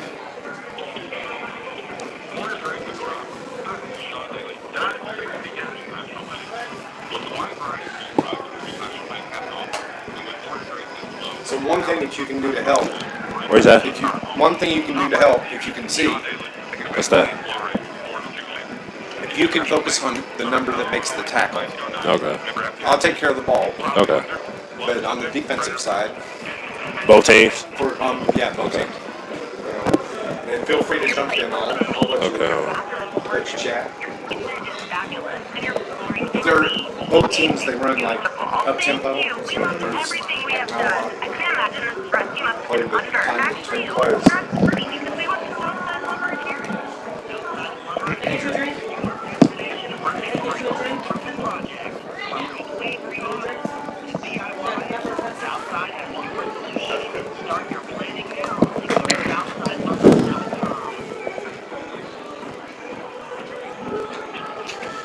Twenty-six to 16, the McCluer Comets have the 10-point lead on the Carterville Lions as the Lions are going through their final warm-ups. Coming up next Friday night, the Lions are going to hit the road for the final 2 games of the season on this short season.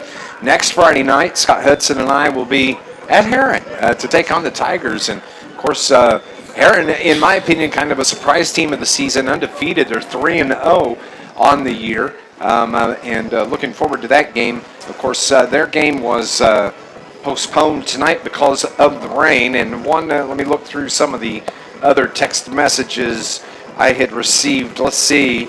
Mount Vernon at Carbondale is now going to be played Saturday night, tomorrow night at 7 o'clock.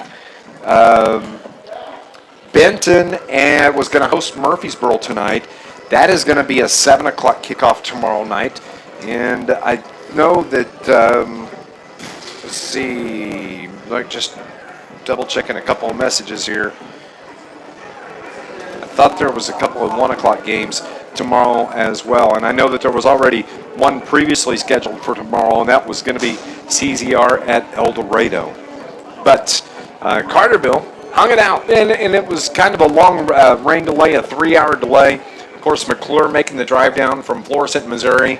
And it would have been difficult on them to turn around and get right back on a bus for another 2.5, 3-hour bus drive to come back and play tomorrow. So Brett Dial made the right call, stuck it out, and we got to kick off about 10 till 9 o'clock tonight.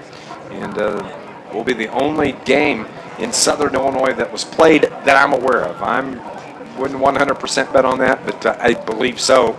Everybody else may have been postponed. 26 to 16 is the score. We're going to go on and take our final break on our Children's Orthodontics pregame or halftime report. We'll be back in 60 seconds on News Radio WJPF. My name is Carrie Sutton. I'm a mortgage You get tomorrow off. Yes, sir. We get the weekend off. Well, really, sort of. Now, what's home for you? I don't remember. Hawkinsville, Kentucky. You going home? Stick around.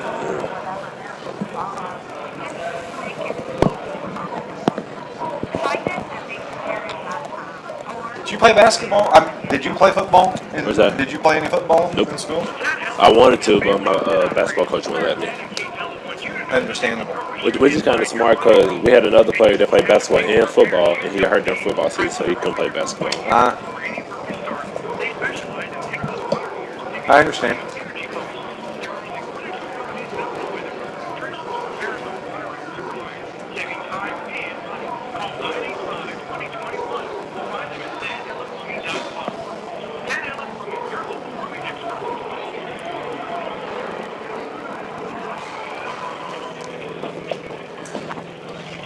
Getting ready for second half action here on News Radio WJPF, and Jamarian Sharp from John A. Logan College joins me. Jamar, did you play football? No, sir. I wish I did, though. What would have been your position? Receiver? Receiver. Yeah. When you're 7 foot, yeah, you can go up. That and my motivation to not get hit, too, which makes me get faster. Understood. Completely understand. So you didn't play football. How come? Because my one of my basketball coaches, he said, like, he didn't want me to get hurt during the football game. Like, for example, we had a player one year, he played football and basketball, and he had messed up his knee during the football game. He was out for the basketball season. Yeah. So that's a good reason why I shouldn't be able to play football. Yeah, I get it. I understand, but still, just being able to throw the ball up over the middle and let you go get it. That would have been fine. You know, you don't even have to be a quarterback, just somebody with an arm. That's true. You know, just throw it up and give it to the big guy. That would be a good offense right there. We're getting ready for kickoff. Carterville's going to have the ball to start play here in the second half. They've switched sides. Carterville, of course, in their new blue uniforms, blue tops, blue pants, and the white letters, brand new helmets, and McCluer in their road whites with the red numbers. So for the Comets, it's going to be Ellery Cole teeing it up from the 40-yard line, and Genius ready to go here in the second half. 26-16, a 10-point lead for the Comets. Kick is taken by Preston Sumner at the 15-yard line, out across the 25 to across the 30. Puts a hand on the blocker and carries it out to about the 40-yard line, and that's going to be a good start for the Lions here as they have the ball to start play here in the third quarter. It's 1st and 10 for Carterville, and they're going to mark the ball at the 42-yard line.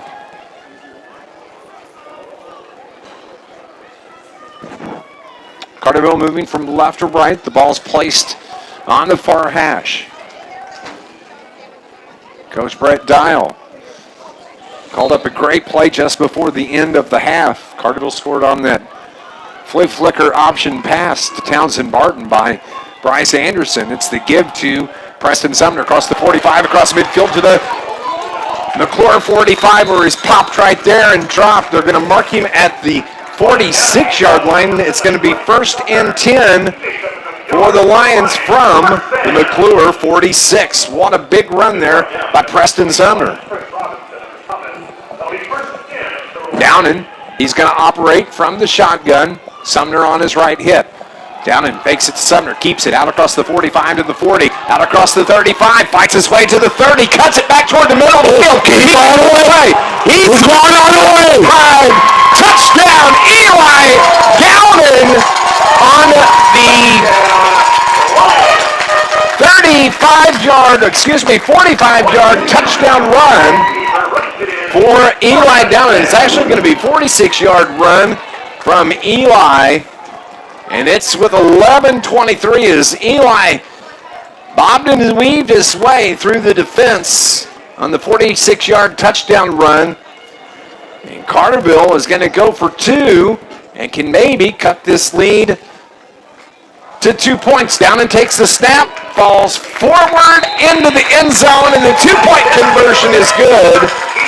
What a nice job by Eli Downing.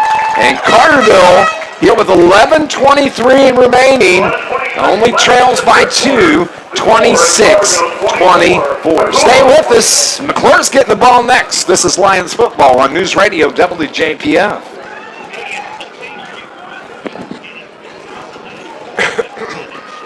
That was huge.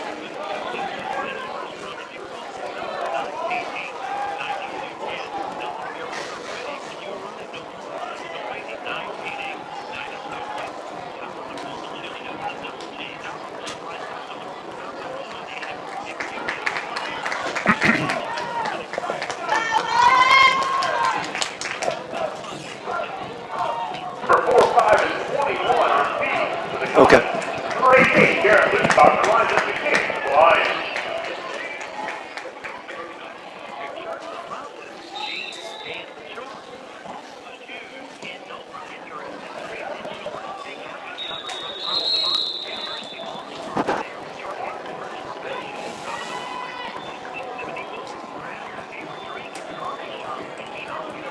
Soccer kick goes to the 36-yard line. It's caught by number 15, Darrell Taylor. Eli Dowden with a 46-yard touchdown run for the Lions cuts the lead to 2 points. They trail by 2, 26-24. And on the kickoff, McCluer has it at their own 40-yard line with 11:21 showing on the clock.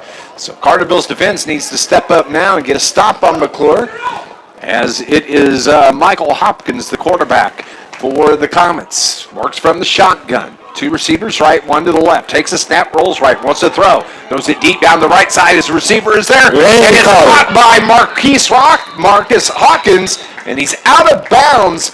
And that is a long touchdown pass from Hopkins to Hawkins. And they, remember, back in that first half, they connected on a 65-yard touchdown pass just like that. This time Hawkins has run out of bounds. And they have it at the Carterville 31.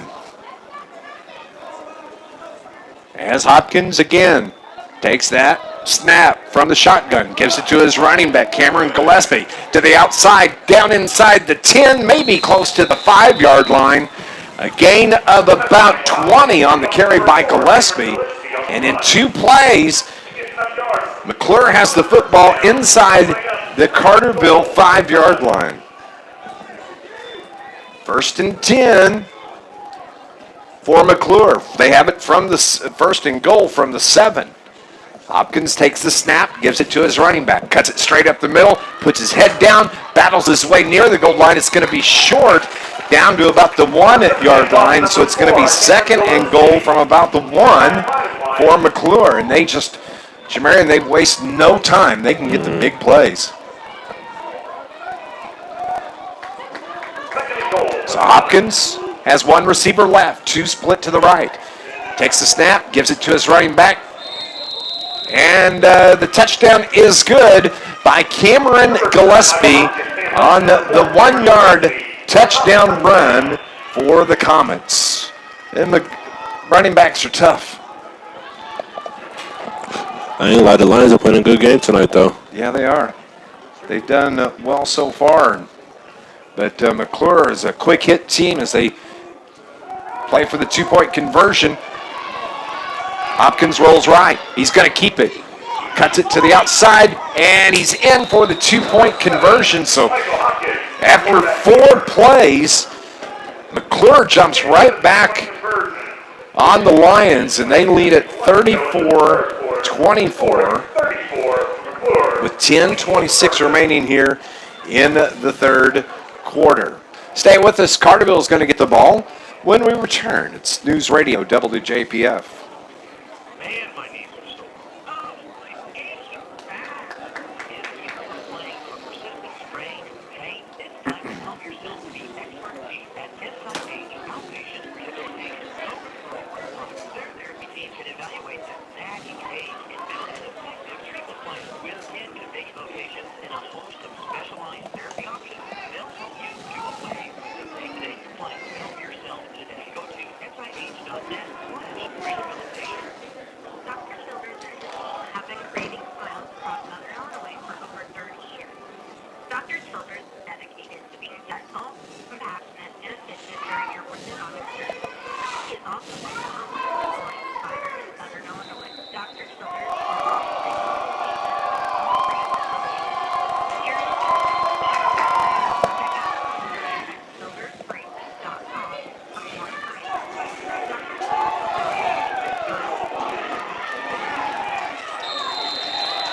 Carterville's Preston Sumner takes the kickoff from McCluer and gets it out to about the 30-yard line. And Carterville, after scoring to cut the lead to 2, and McCluer coming back just 4 plays later and extending the lead once again. It's 34-24, 10-point lead, 10:19 remaining here in the 3rd quarter. It's 1st and 10 for the Lions, and they're going to start at their own 29-yard line. And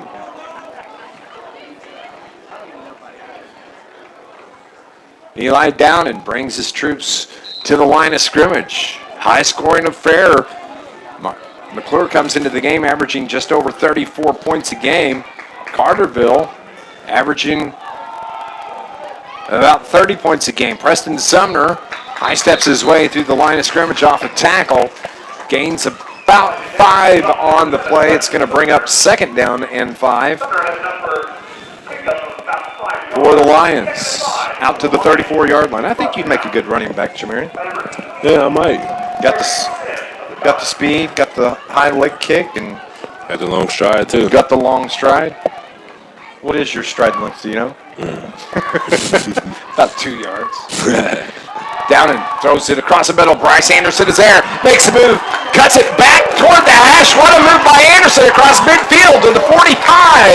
It's actually going to be the 46-yard line, but Bryce Anderson, like a water bug out there on that turf, and takes it into McCluer territory. It's 1st and 10 on the pass from Eli Downen to Bryce Anderson. And I got to tell you, that game against Nashville, Carterville did not have a passing game after Bryce got hurt on the 3rd play of the game.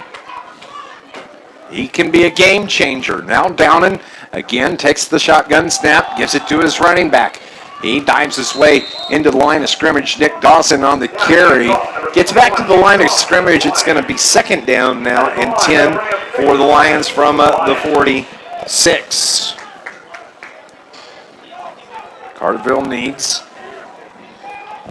some more points. 8:55 remaining here in the 3rd quarter. Downen puts Bryce Anderson in motion. He takes the handoff. The jetback got popped, and he is driven straight back. And a flag comes in on the near sideline. Bryce Anderson on the jet sweep. The defender put his helmet right in Bryce's midsection and drove him straight back. But there's a flag, and flag is laying right at about the 50-yard line. It's going to be a personal foul face mask on McCluer. Huge penalty. It's going to be a 15-yard penalty, and that is probably going to be enough for a Lions 1st down as they walk past the 1st down marker. It was by about a yard of 1st down, so Carterville gets the 1st down on the penalty. That's the first big penalty break that Carterville's received tonight. McCluer has been relatively penalty-free. 1st and 10 now from the McCluer 35. Downen throws it out to the left side. Bryce Anderson was the intended receiver. The ball short-hopped him, and it's going to be 2nd down and 10. You could be a good quarterback, too. Looking over the line of scrimmage, I never thought about that. 2nd and 10 from the 35.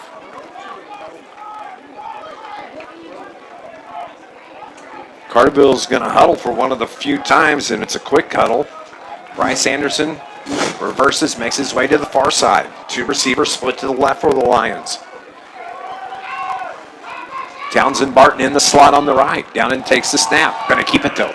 Across the 30, out to the 25, to the 20, where he's brought down right there. 1st down once again for the Lions, and that is going to be the 3rd 1st down on this drive for the Lions as they have the ball 1st and 10 at the McCluer 20. Carterville's been able to move the ball. But in that first half, especially in the 1st quarter, it was penalties that killed drives for the Lions, fumbles. But they've recovered and played a strong game so far as Preston Sumner gets wrapped up right at the 25, and that's going to be a loss probably of about 4, it looks like. 2nd and 14. With the ball at the 22-yard line.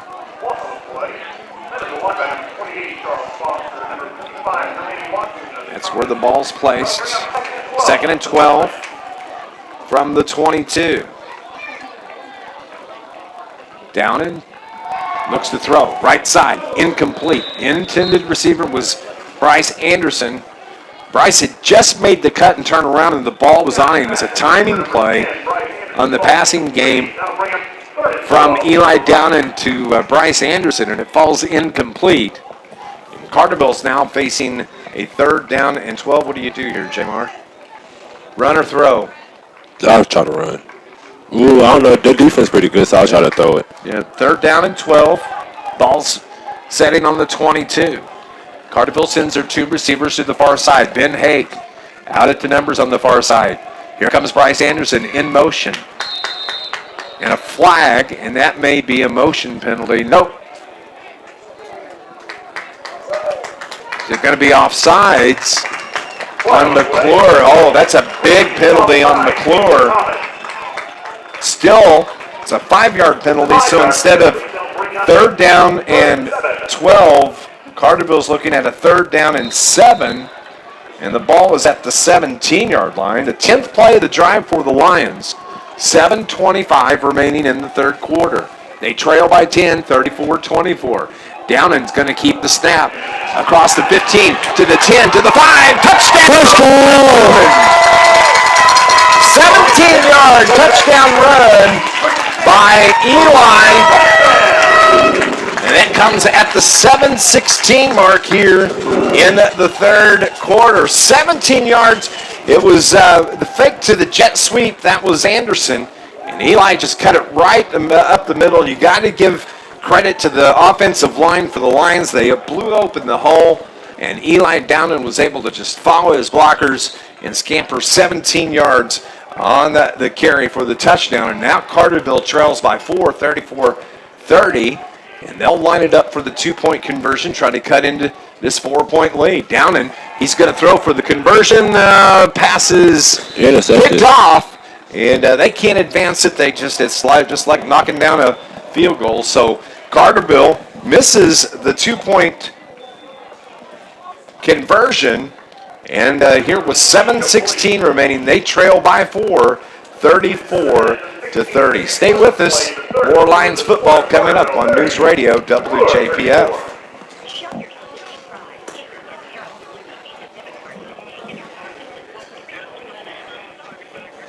Oh, yeah. Sorry.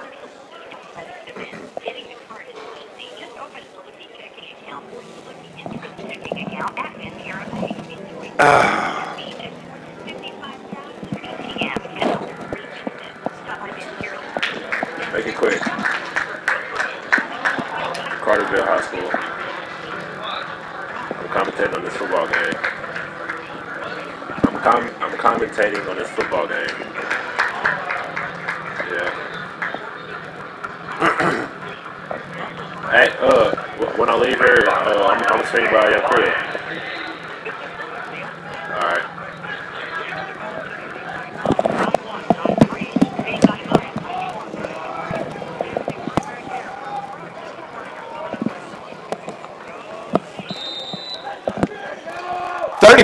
The Lions trail by 4, and on the ensuing kickoff, it's a squib kick, and it's taken by McClure's big guy in the middle, number 84, Akeda Selman, and he carries it out to about the 40-yard line, and McCluer is going to start there, 1st and 10 from the 40. This Lions broadcast is brought to you by the Bank of Carbondale, offering the convenience of mobile banking. Stay connected and on the go with the Bank of Carbondale's mobile banking app, where you can check balances, make transfers, pay bills, and a whole lot more. Visit tboc.com to learn more about mobile banking.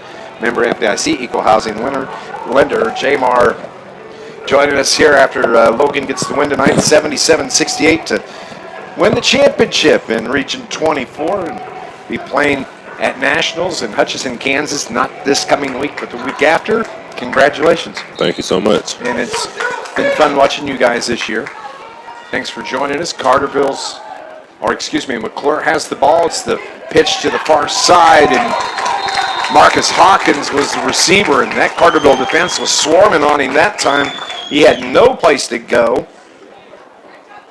Actually lost. Nope, they're going to mark him back at about the line of scrimmage. 2nd down and 10. Still, the ball's at the 40-yard line. Clock rolls to about 6:40 remaining. Hopkins, he's going to keep it. Takes it to his running back. Defense is right there. He falls forward for a gain of 2, maybe about 3.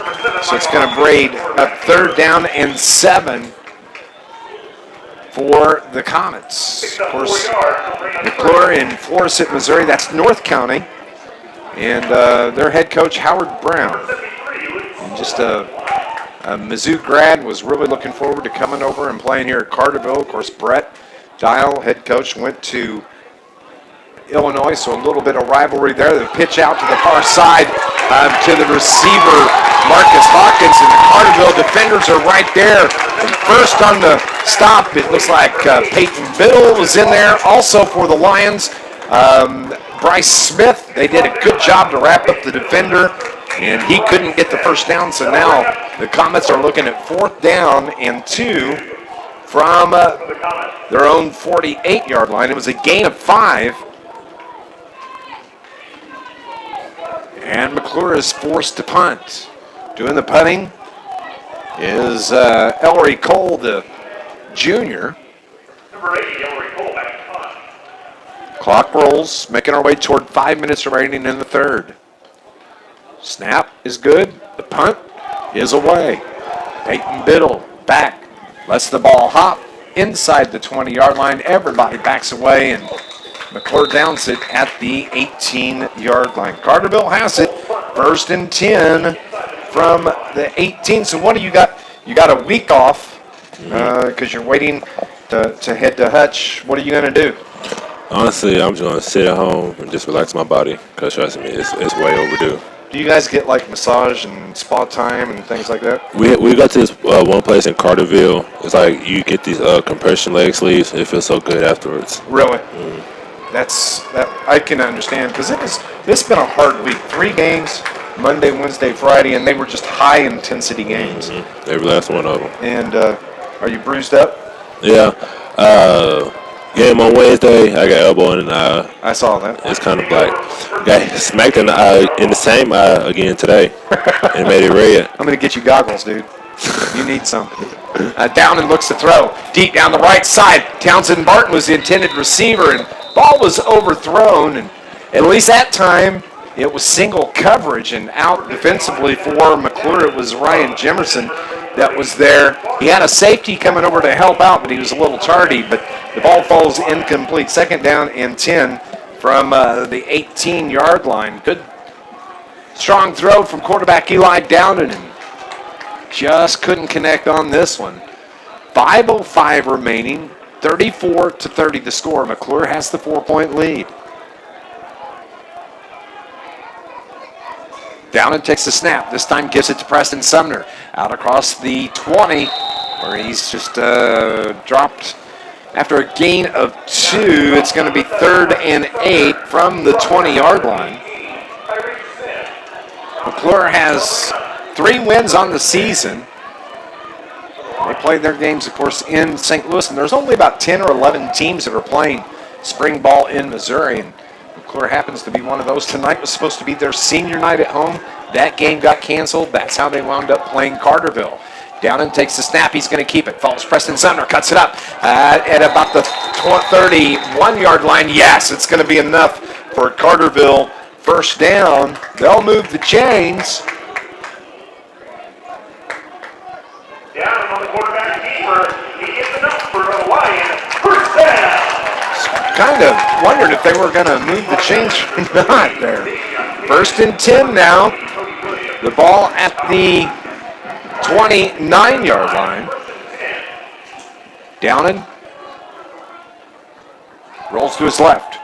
Ball's on the turf. He was going to pitch it to Preston Sumner, and McCluer comes away with the football, and another fumble on the Lions here tonight as Downen was running to his left. He had Preston Sumner out on his left and was going to pitch, and I don't know, it looked like maybe the defender, Jamar, reached up and maybe slapped it out of Downen's hands. I think I saw that too. And winds up on the turf. McCluer is there to fall on the ball, and boy, you want to talk about good field position now. With 4:06 remaining here in the 3rd quarter, the Comets have it 1st and 10 at the Carterville 25-yard line. They don't waste any time. They give it to the running back, Cameron Gillespie, and he's dropped right at the line of scrimmage. Maybe a loss of about a half a yard, bringing up 2nd down and 10 from the 25. Carterville's defense is really tightened up, but we got an injured Carterville Lion. Maybe just a little bit slow, and it's one of the defensive linemen or linebackers for the Lions.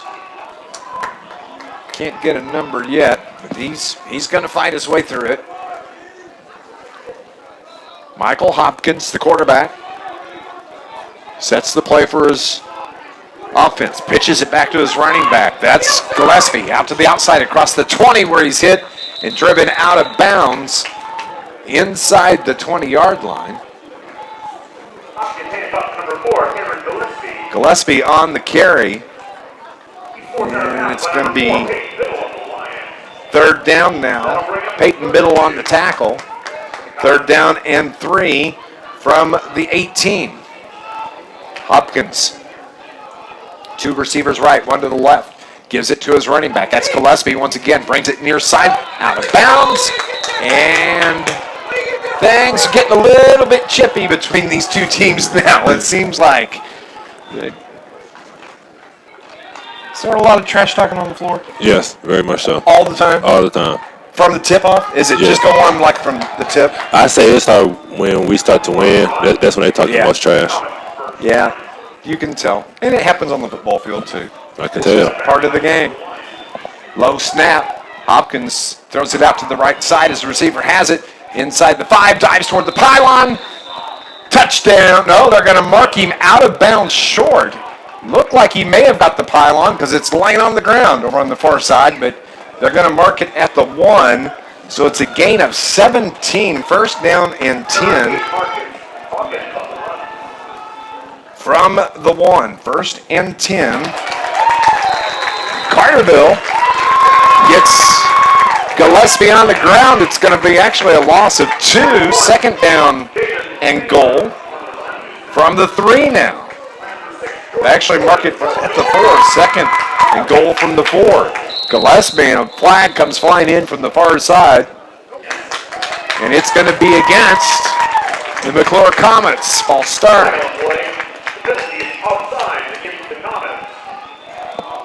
Who's the biggest trash talker on the Lions, on the Vols? Who's got a good smack game? I'll go with Sydney. I was thinking that. He doesn't say a lot, but I bet when he does, it's like he can get at you. Second down and 9 now for the Lions. It's the pitch and out of bounds inside the 5-yard line. Carterville's defense kind of bowing up here. If they can get a stop, that would be huge for the Lions as the clock rolls, about 2:10 remaining. It's going to be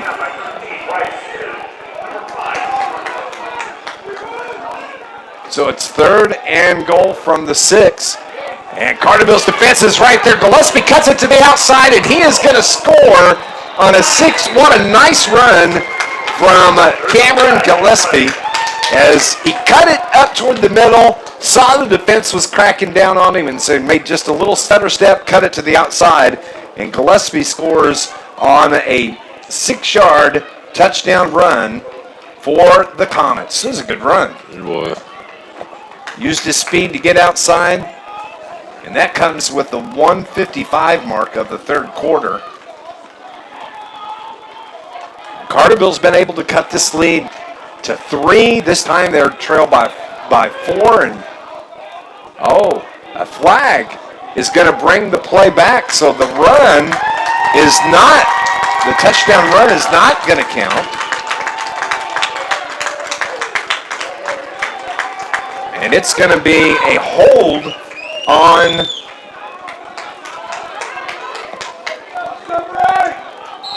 the Comets. So they have it third and 20 from the 20. I guess it would be actually third and goal from the 20 after the penalty. Hopkins takes the shotgun snap, throws it across the middle, incomplete. Fourth down now for the Comets. 4th and 20. 4th and goal from the 20. Carterville's defense standing strong, and of course penalties and turnovers have just played a huge part in this game from the very beginning. It'd take a lot to break down this game.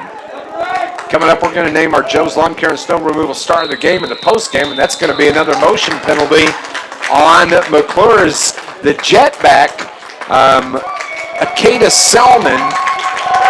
He went into motion and he broke toward the line of scrimmage, too soon, and you can't do that. And so it's going to march them back another 5. This is going to be the 10th play of the drive. Now it's 4th and 25, 4th and goal from the 25. They're going backwards. Hopkins rolls to his right, throws it down the right side, and it was too far for his intended receiver, and that was David Collins, who dove for the ball, couldn't make the catch, and Carterville forces the change of possession, and a huge defensive stand for the Carterville Lions, and nothing like good defense, J-Mar. Honestly, I really thought he was going to catch it. I did too. Like from this angle, it looked like he was going to catch it. It was a well-placed ball. He just couldn't. He just fell a little bit short, literally. Defense, though, wins games, doesn't it? Yes, sir. And that's how we won our games. I know. From defense. Absolutely. And mentioned it earlier about the 13-minute start to the Wabash Valley game. 1st and 10 from the 25 for the Lions. And we have a whistle. 1:41 remaining. Carterville, a chance to cut into this lead. It's offsides on McCluer. That's 3 penalties in the last 4 plays on both sides of the ball. So it moves the ball up. It's going to be 1st and 5 from the 30-yard line.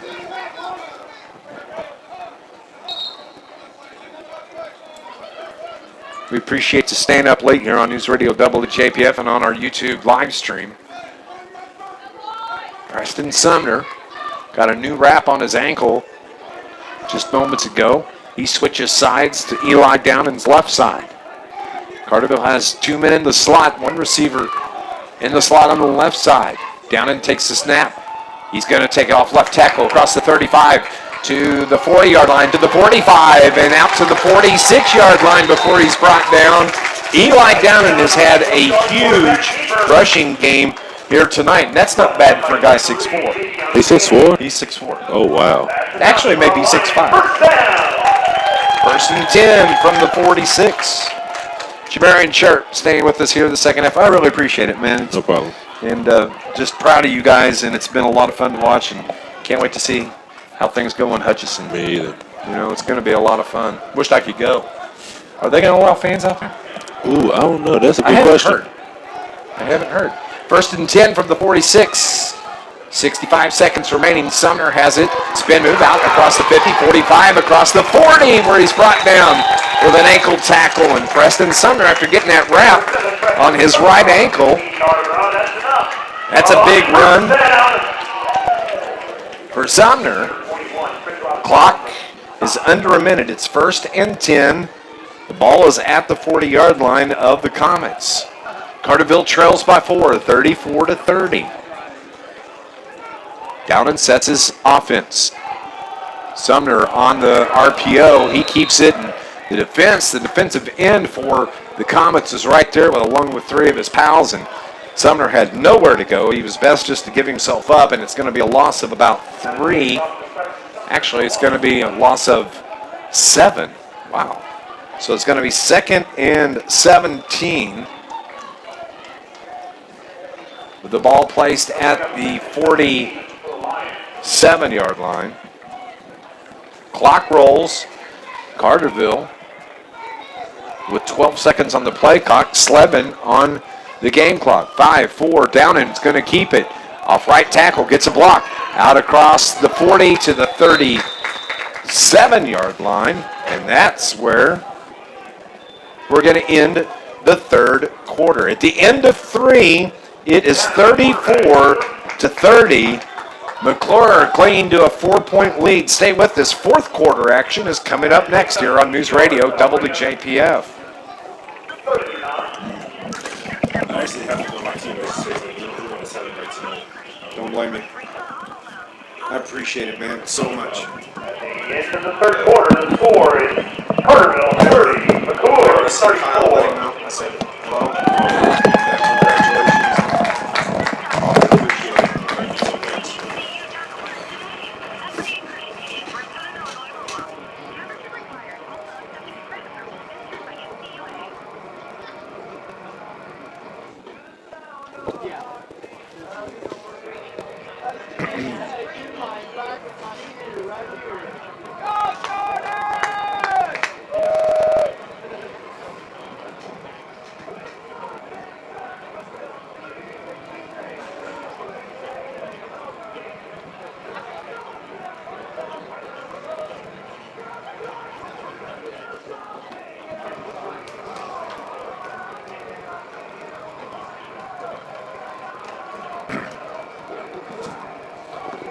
This Lions broadcast is brought to you by Charlie's Air Conditioning and Heating in downtown Carterville.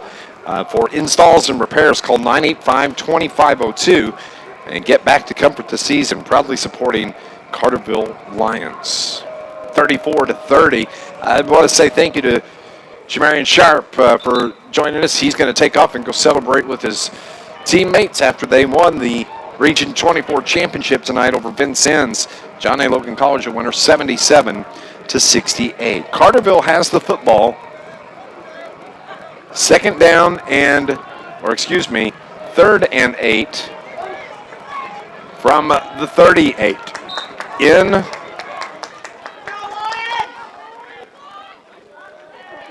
Comet territory, and a flag, and it's going to be offsides again on the Comets, and it makes you wonder, fatigue starting to set in on the Comets, because not just physically, but now maybe mentally, and the 5-yard penalty is going to move the ball up 5 yards. Carterville's going to have it 3rd and 3 with the ball at the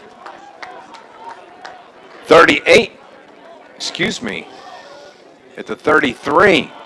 Down and gives it to his running back in, his Sumner, and the ball comes out before he's completely on the ground, but I think Carterville may have recovered. His Sumner got spun around on the tackle, and the ball come flying out, but it's going to be a first down for the Lions, and Carterville caught a break there.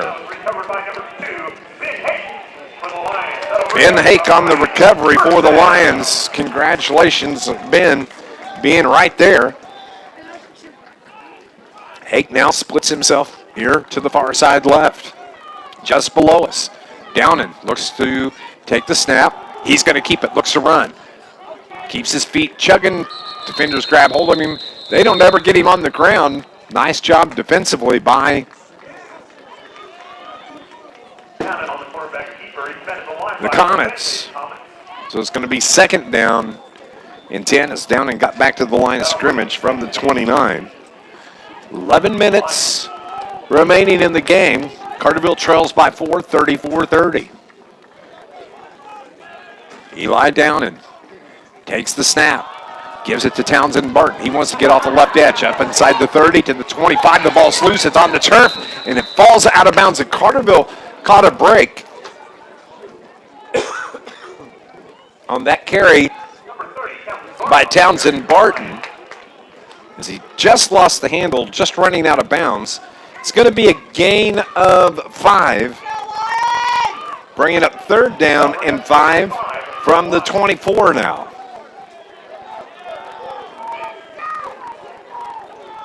Carterville needs a touchdown. We're in the 4th quarter. It's the give to Preston Sumner, and he's brought down defensively. Cody Williams got in the backfield, got a hold of Sumner's arm, and pulled him to the turf. It's going to be a loss of 4, 4th and 9 now from the 28. What will the Lions do? 4th and 9, they're going to go for it, of course. 3 receivers to the right. Down in from the shotgun, takes the snap. Looks a little lob pass for Sumner, and it was a screen, like a bubble screen to Sumner, and it was just a little bit long. Sumner couldn't catch it, and Carterville is going to give the ball back to McCluer on the change of possession. McCluer gets the ball, 10-14 remaining. They'll have it 1st and 10 from their own 28-yard line. This Lions broadcast is brought to you by International Brotherhood of Electrical Workers, Local 702. Happy to have the Carterville Lions back in action. IBEW Local 702, providing a better lifestyle for members and a better life for all. McCluer has the football. 10-14 remaining here in the contest. And another flag, and it's going to be a motion penalty on McCluer. It's going to bring up 1st down and 15 from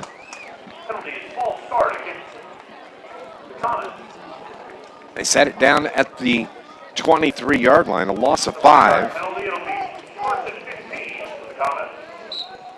So McCluer's been going backwards. They get the snap away. Hopkins throws it down the right side. Almost picked off by Carterville defender.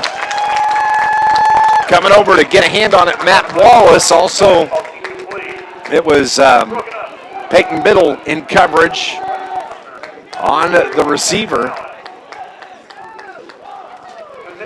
And the intended receiver was David Collins, the senior wide receiver. Now it's going to be second down and 15 from the 23. It's the give to the running back, and Carterville forces him deep, but he cuts it to the outside across the 20 to almost back to the line of scrimmage, maybe a yard or two short. But Carterville had forced the running back on that. Cameron Gillespie back inside the 10. It would have been a huge loss if Carterville could have got him on the ground. So they mark the ball at the ball's at the 23, third down and 15. Hopkins looks to throw. Throws it deep down the right side. The receiver is there, but it's too long and out of bounds. And Carterville has put McCluer in another fourth down and long situation. And that means that Ellery Cole will come in to do the punting for Coach Howard Brown, as we're under 10 minutes remaining in the game. And McCluer hanging on to a slim 4-point lead. Peyton Biddle back at the Carterville 45-yard line. He's the return man, just standing at the top of the logo now at midfield. Ellery Cole waiting on the snap. Takes the snap, almost over his head. He bobbles it. It's on the ground, but he picks it up. He's able to get the kick away, and Peyton Biddle is going to let the ball roll back inside the 40, down inside the 30-yard line, and Carterville is going to have it first and 10 at their own 29-yard line. But man, that was a good kick after Ellery Cole. It was a high snap. He was able to knock it to the down, and then he tried to pick it up and couldn't pick it up cleanly. But he was able to get the kick away and got a great roll. And Carterville going to start at their own 29-yard line. Stay with us in our post-game report. It's going to be our Advanced Surgical Technologies post-game report. We'll name our Joe's Lawn Care and Snow Removal star of the game. See if we can talk to Coach Brett Daum, but with it being 11:30, we may not have a chance to talk with him after the post-game, after the game. We'll try and catch up with him this weekend. The Carterville trails by 4. They have the ball. First and 10 from their own 29. Downen gives it to Preston Sumner, out across the 35, across the 40, trying to make his way to midfield where he's slowed down short of the 45. He turned his head and was looking to see where the hole was heading to next, and he got brought down from behind, but Carterville picks up a first down. And Preston Sumner is just a little gimpy on that right ankle. He just had it wrapped just a moment ago. It's first down and 10 from their own 43-yard line. Downen takes the snap. He's going to hang on to it. Out across midfield, out toward the 45, near the 40-yard line, where Eli Downen is brought down after a big first down run. Eli's played just a dandy ball game for the Lions here tonight. Some big runs. And Carterville's running game has been able to churn out some yards here tonight between Downen and Sumner and Townsend Martin. Of course, the nice flea flicker play by the Lions. Downen is going to keep it. Out across the 35 to the 30 where he's pulled down from behind. They're going to mark him at the 31-yard line. It's going to be a gain of 9, second and 1. On the quarterback keeper, he's brought down by number 3, Dickion Cannon. He picks up 9 there for So Carterville's moving the football. They trail 34-30. They send 2 receivers to the far side, 3 receivers to the far side. That's Barton. Also, Bryce Anderson and Thomas, the tight end. Near side is Ben Hake. In the backfield, the ball given to the running back, and that is Carterville's Nicholas Dawson. And could never really make a move across the line of scrimmage. Actually lost a line about a yard on the carry. So it's going to bring up 3rd down and 6. It's a loss of 5 on the carry. The ball is at the 36-yard line. Eli looks to the sideline. Coach Brett Dial just below us. Yells at his quarterback. Hake is the receiver near side. Barton is the receiver to the far side. Preston Sumner back into the game. Anderson in motion. Downing's going to keep it. Keeps fighting. Going to be about a yard, about 2 yards short of a first down. And Carterville again is going to be faced with a 4th down and 3 after the gain of 3 by the 6'5" quarterback, who just celebrated a birthday. I believe it may have been yesterday. 6:40 remaining here in the game. Carterville needing points. They trail by 4. Downing takes the snap. Going to follow Preston Sumner. Good idea. Has a first down and more. Before he's brought down, it's going to be just enough. A gain of a yard. Or a gain of 4, rather. And Carterville keeps the momentum going. 6.5 remaining in the game. They trail by 4. The ball is at the 29-yard line. Lions will continue their drive. 1st and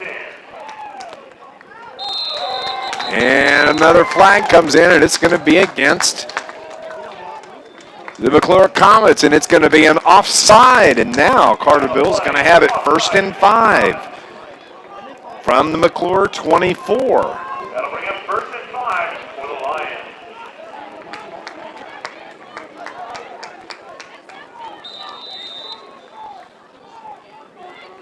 Downing puts Bryce Anderson in motion, the jetback. But it's the give to Sumner. Out across the 20-yard line where he's wrapped up at about the 18. It's going to be short of a first down. We'll see what the mark is. The marker looks to be the 19. And 1st down for the Carterville Lions after the 5.5-yard carry. 1st and 10. The ball is at the 18. Come on, Lions, let's punch it in. 6 minutes and rolling on the clock. 2 receivers right. Downing is going to keep it. Off right tackle. Gets a block. Cuts it to the outside of the 15. Down to about the 11-yard line. Keeps the clock rolling.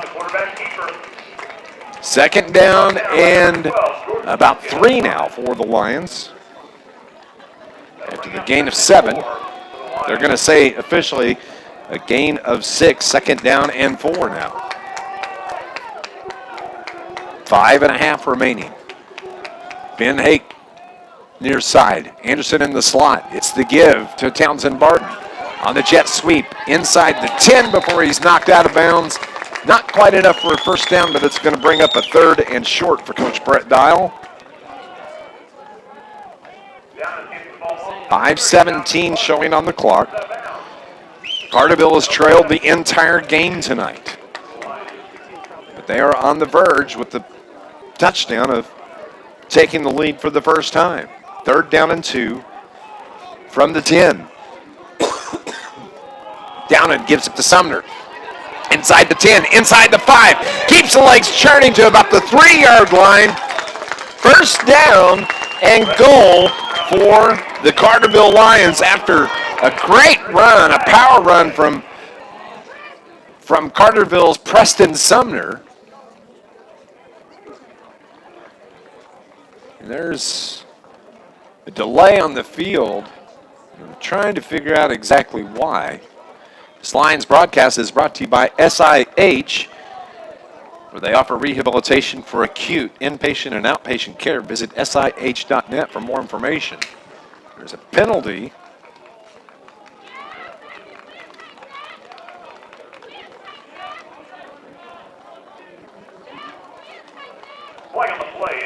It's going to be unsportsmanlike on Carterville. And after that big first down run, unless it came after the run, which it did, it marks the ball back 15 yards. So Carterville has it. It's going to be first and goal from the 19. After the unsportsmanlike penalty. That may have been from Preston Sumner. It's the give, or excuse me, Downing's going to keep it.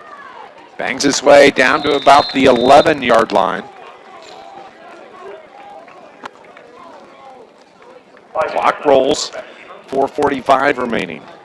Second down.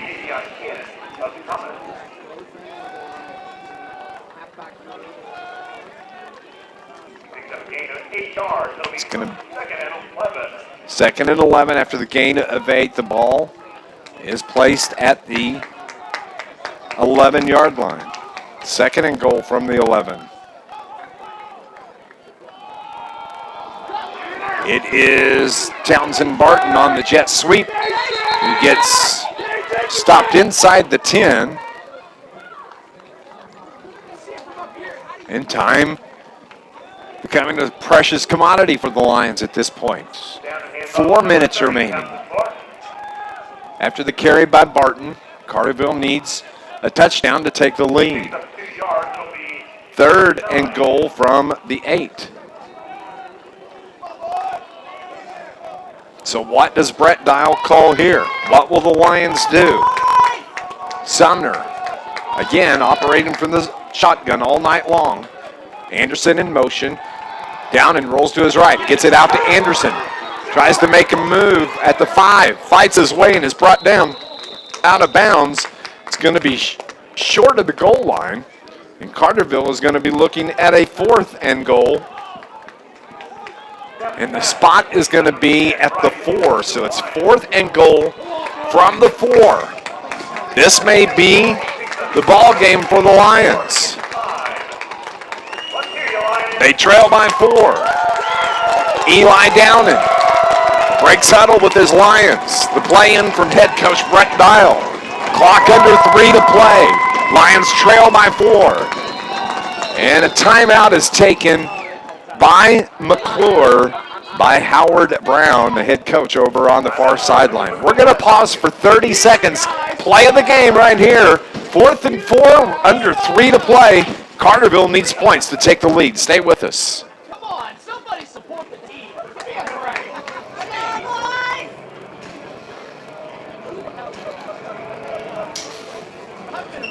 Be huge. Too quiet. We're sports mom. It's awful quiet over here. I mean, give me a break. Come on. Oh, Let's yeah. go, Lions. He can. Let's go, Lions. Let's go, Lions. Let's go, Lions. For the Carterville Lions, it may come down to this play right here. It is 4th down and goal from the 4-yard line. Carterville has the ball. And head coach Howard Brown of McCluer wanted to call timeout. He wants to talk to his defense. Let them know what they could be looking for here. Carterville fans are into the game as it is 11:25, a game that didn't get started until 8:50 this evening. But we're into the final 2.5 minutes of the contest. 2:53 on the clock. Come on, boys, let's punch this one in. They trail by 4, 34-30. Downing from the shotgun. Gets the defense to jump, and that's going to give the Carterville Lions the ball. A first down from the half the distance is how they'll mark it, so it'll be the 2. And that was huge, a hard count by Eli Downing. Gets the defense to jump. It is,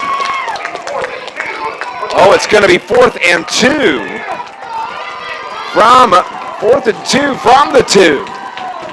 Not an automatic first down. It's Sumner for the 2-yard touchdown run. And Carterville has taken the lead over the McCluer Comets. It comes at the 2:50 mark here in the 4th quarter. And after trailing by 18 points to start the game, Carterville has fought their way all the way back. And with 2 minutes and 50 seconds remaining, they lead at 36-24. But don't count out McCluer. Downing's going to keep it himself, and he got in for the 2-point conversion. And Carterville now leads by 4, 38-34, with 2:50 remaining in the game. We're going to pause 30 seconds. You're listening to exciting Carterville Lions football on News Radio WJPF.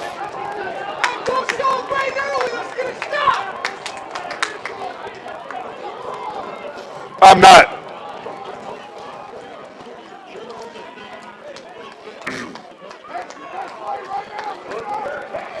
Yep.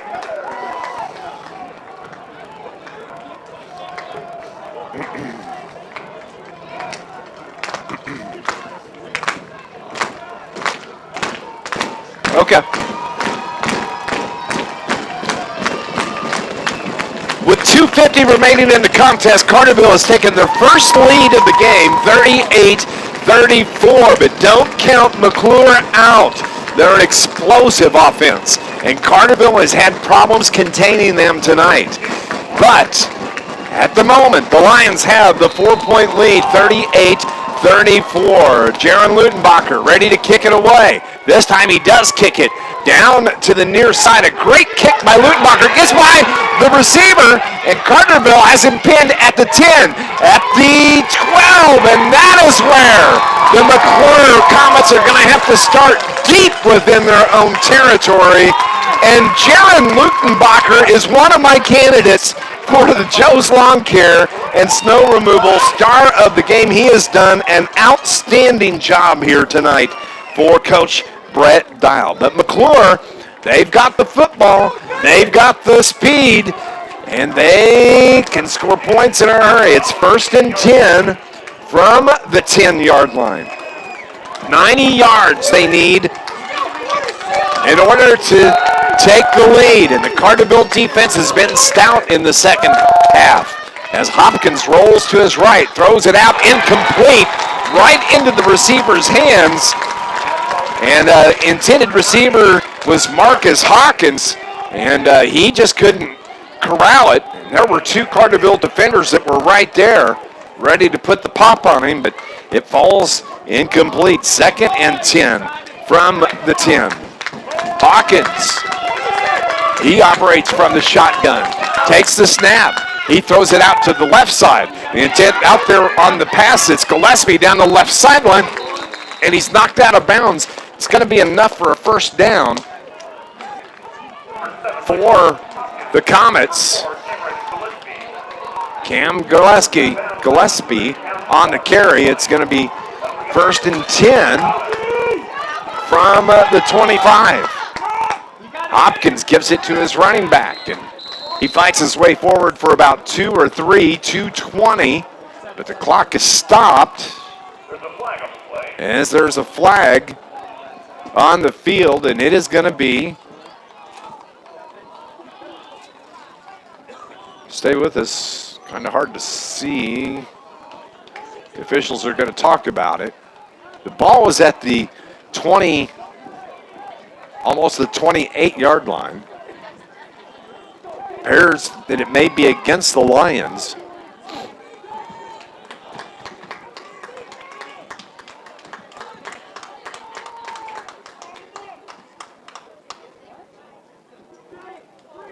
As the referee goes over to talk to Coach Howard Brown.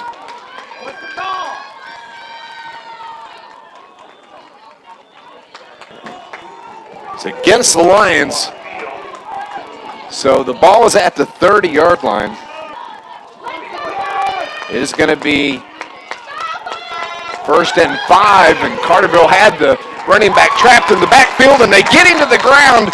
Michael Hopkins on the quarterback keeper was wrapped up and actually lost. They're not going to say a loss on the carry. It's going to be 2nd and 5 from the 30. Defense needs to hold on. Under 2 to play. On the jet sweep, Carterville's defense wraps him up right there. What a great job coming off the defensive edge for the Lions, and he's made big plays all year. Jordan Cordes was right there, and now McCluer is facing a 3rd down and 5 from the 30. The 3rd play after the penalty. It's the throw across the middle. It's dropped. It's dropped by Akeda Salmon, hit him right in his hands, and he turned to run, and the ball falls to the turf, and now McCluer looking at 4th and 5 from the 30. This is it, 1:27 on the clock. McCluer needs this 1st down. Carterville needs the stop. As Michael Hopkins looks to the far sideline to get the play. Play clock is at 8, 7, 6. Hopkins put a man in motion.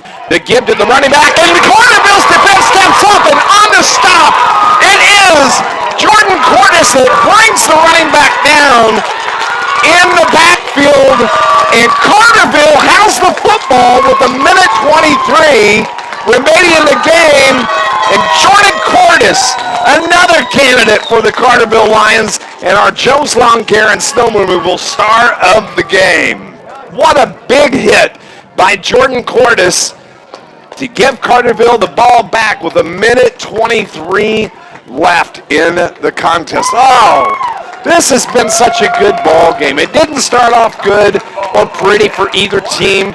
Field was wet, fumbles. Carterville let McCluer jump out to an 18-0 lead, but they have fought their way all the way back. And with 1:23 left, Carterville has it. Downan's going to keep it. He's just going to wrap both arms around it, follow his guards in his center, and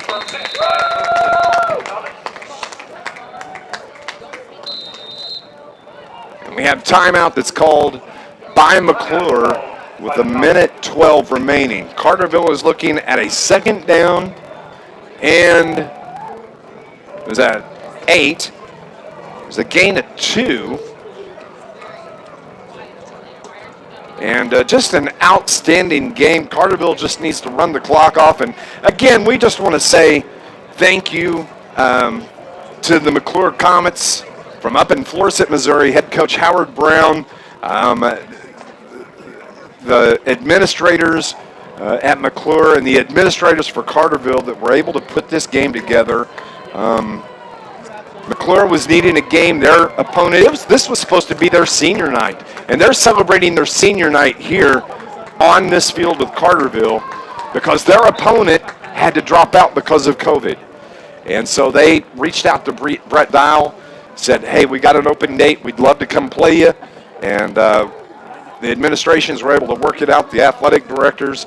And this has been just a great matchup. And hopefully, who knows, maybe we could see them down the line, maybe in some non-con football games in coming seasons, because maybe this was just kind of laid the groundwork for that. It's been an entertaining game. 1:12 remaining. Carterville has the football. And again, it's Downan that hangs on to it. He's just running clock as we're making our way with 64 seconds left. Carterville is facing a 3rd down and 8, and another timeout taken by McCluer. But again, hats off to the McCluer Comets, head coach Howard Brown. Worthy opponents here tonight. And Carterville can run this clock. They're going to come away with a 4-point win. and also to the Carterville administration. Just thank you for everything that you've done, not just for tonight, but during this COVID kind of year with all the sports going on. My gosh, there's just so much happening, and a lot on their plates, but they're getting it done. Next Friday night, the Lions are going to head over to Cross County rival Heron. We'll have the pregame show starting at 6:45. Kickoff slated for 7 o'clock. 64 seconds remaining. 3rd down and 8 from the 22. Downing again from the shotgun. Gets the man to jump. Defensively, it was Jahan Tolles that came across the line of scrimmage. And so instead of 3rd and 8, now it's going to be 3rd and 3. And Carterville is going to have the ball 5-yard penalty. That'll bring up 3rd and 3. at the 17-yard line. So now down and breaks huddle. Clock still hasn't moved. 64 seconds remaining. 38-34, Lions lead. Carterville needs 3 yards. They could run out the clock if they get the first down. Downham puts Anderson in motion. He's going to keep it. Just shuffles his feet. Picks up the first down. Inside the 10, and Carterville gets the big first down on the run from quarterback Eli Downing. I don't think that McCluer has any timeouts remaining as the clock is stopped while they move the chains. And Carterville has it 1st and goal inside the 10-yard line. And the play clock rolls, so Carterville may only have to take a knee to close out the contest. 15, 14, 13 showing on the play clock. McCluer came into the game 3-1. Carterville came in 1-1. And the Carterville Lions have fought their way back to beat McCluer tonight, 38-34. They trailed by 18 to start the game, and what an impressive win by head coach Brett Dial. A brief post-game show is coming up. Stay with us. This is Lions football on News Radio WJPF.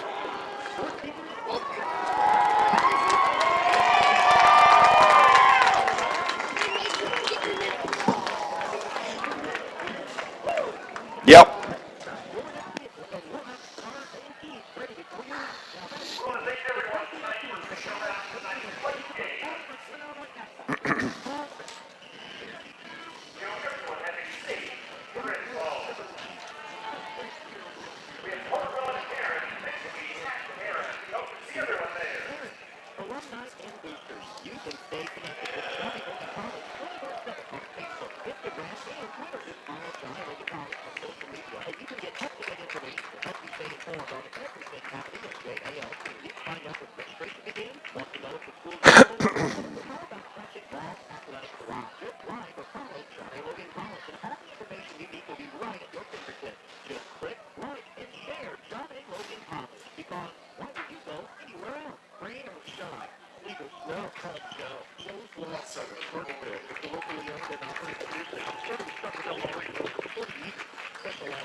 Quite a scene here at Carterville High School is at the conclusion of the game. Both teams went through their post-game breakdown quickly with their coaches, but quickly Carterville went over, all the players went over on the far sideline. It's kind of cool because, as we were mentioning just at the conclusion of the contest, McCluer's senior game, senior night was supposed to be tonight at home. And their opponent canceled, and so they were looking for an opponent for tonight, and they decided to bring their senior night on the road with them tonight. And Carterville, in appreciation, goes over to the far sideline and shake hands with everybody on that far sideline. Just a hell of a game here tonight. 38-34, Carterville gets the 38-34 win, and these guys are very appreciative of everybody that stayed up here. It is a quarter till 12, and the Lions are thanking their fans for staying with them here tonight. Carterville wins at 38-34. Our Joe's Lawn Care Snow Removal star of the game. I've got to say, I think I'm going to go. Eli Downen deserves it. He had a fantastic game running the ball. But tonight, the play of the game was a defensive stop by the Carterville Lions. McCluer had moved the ball all night long. They were able to score basically at will, but it was the Carterville defense and Jordan Cordes that came through with the defensive stop. Carterville gets the ball back after the fourth down play, and they run out the clock to win it 38-34. And I'm going to go with Jordan Cordes, our Joe's Lawn Care and Snow Removal star of the game. Rain or shine, sleet or snow. Call Joe, 618-534-8148. Owned and operated by Joe and Lindsay McCann at Carterville for over 20 years. They specialize in commercial, residential lawn care, landscape maintenance, and tree trimming. 618-534-8148. Joe's Lawn Care and Snow Removal. Jordan Cordes, our Joe's Lawn Care and Snow Removal star of the game. I'm going to go home. You go to sleep. And early morning for me, I know that. But congratulations to the Carterville Lions. They get to win 38-34. And that is one happy Coach Brett Dial down on the field. I want to thank you for your patience tonight. A 3-hour weather delay. And appreciate you tuning in and listening and watching us on our YouTube feed. Carterville on the road next Friday at Heron, 6:45, the pregame show. For my producer engineer back at the studio, buddy, thank you. You've been a big help. For Jamarian Sharp, Coach Keenan Clark, it was here earlier, it was going to help us. Carterville wins at 38-34. You have a wonderful and blessed weekend, and we'll talk to you next Friday night from Heron right here on News Radio WJPF. Good night, everybody.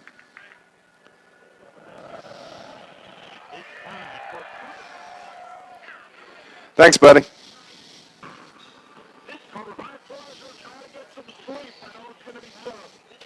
Yep, we'll make it.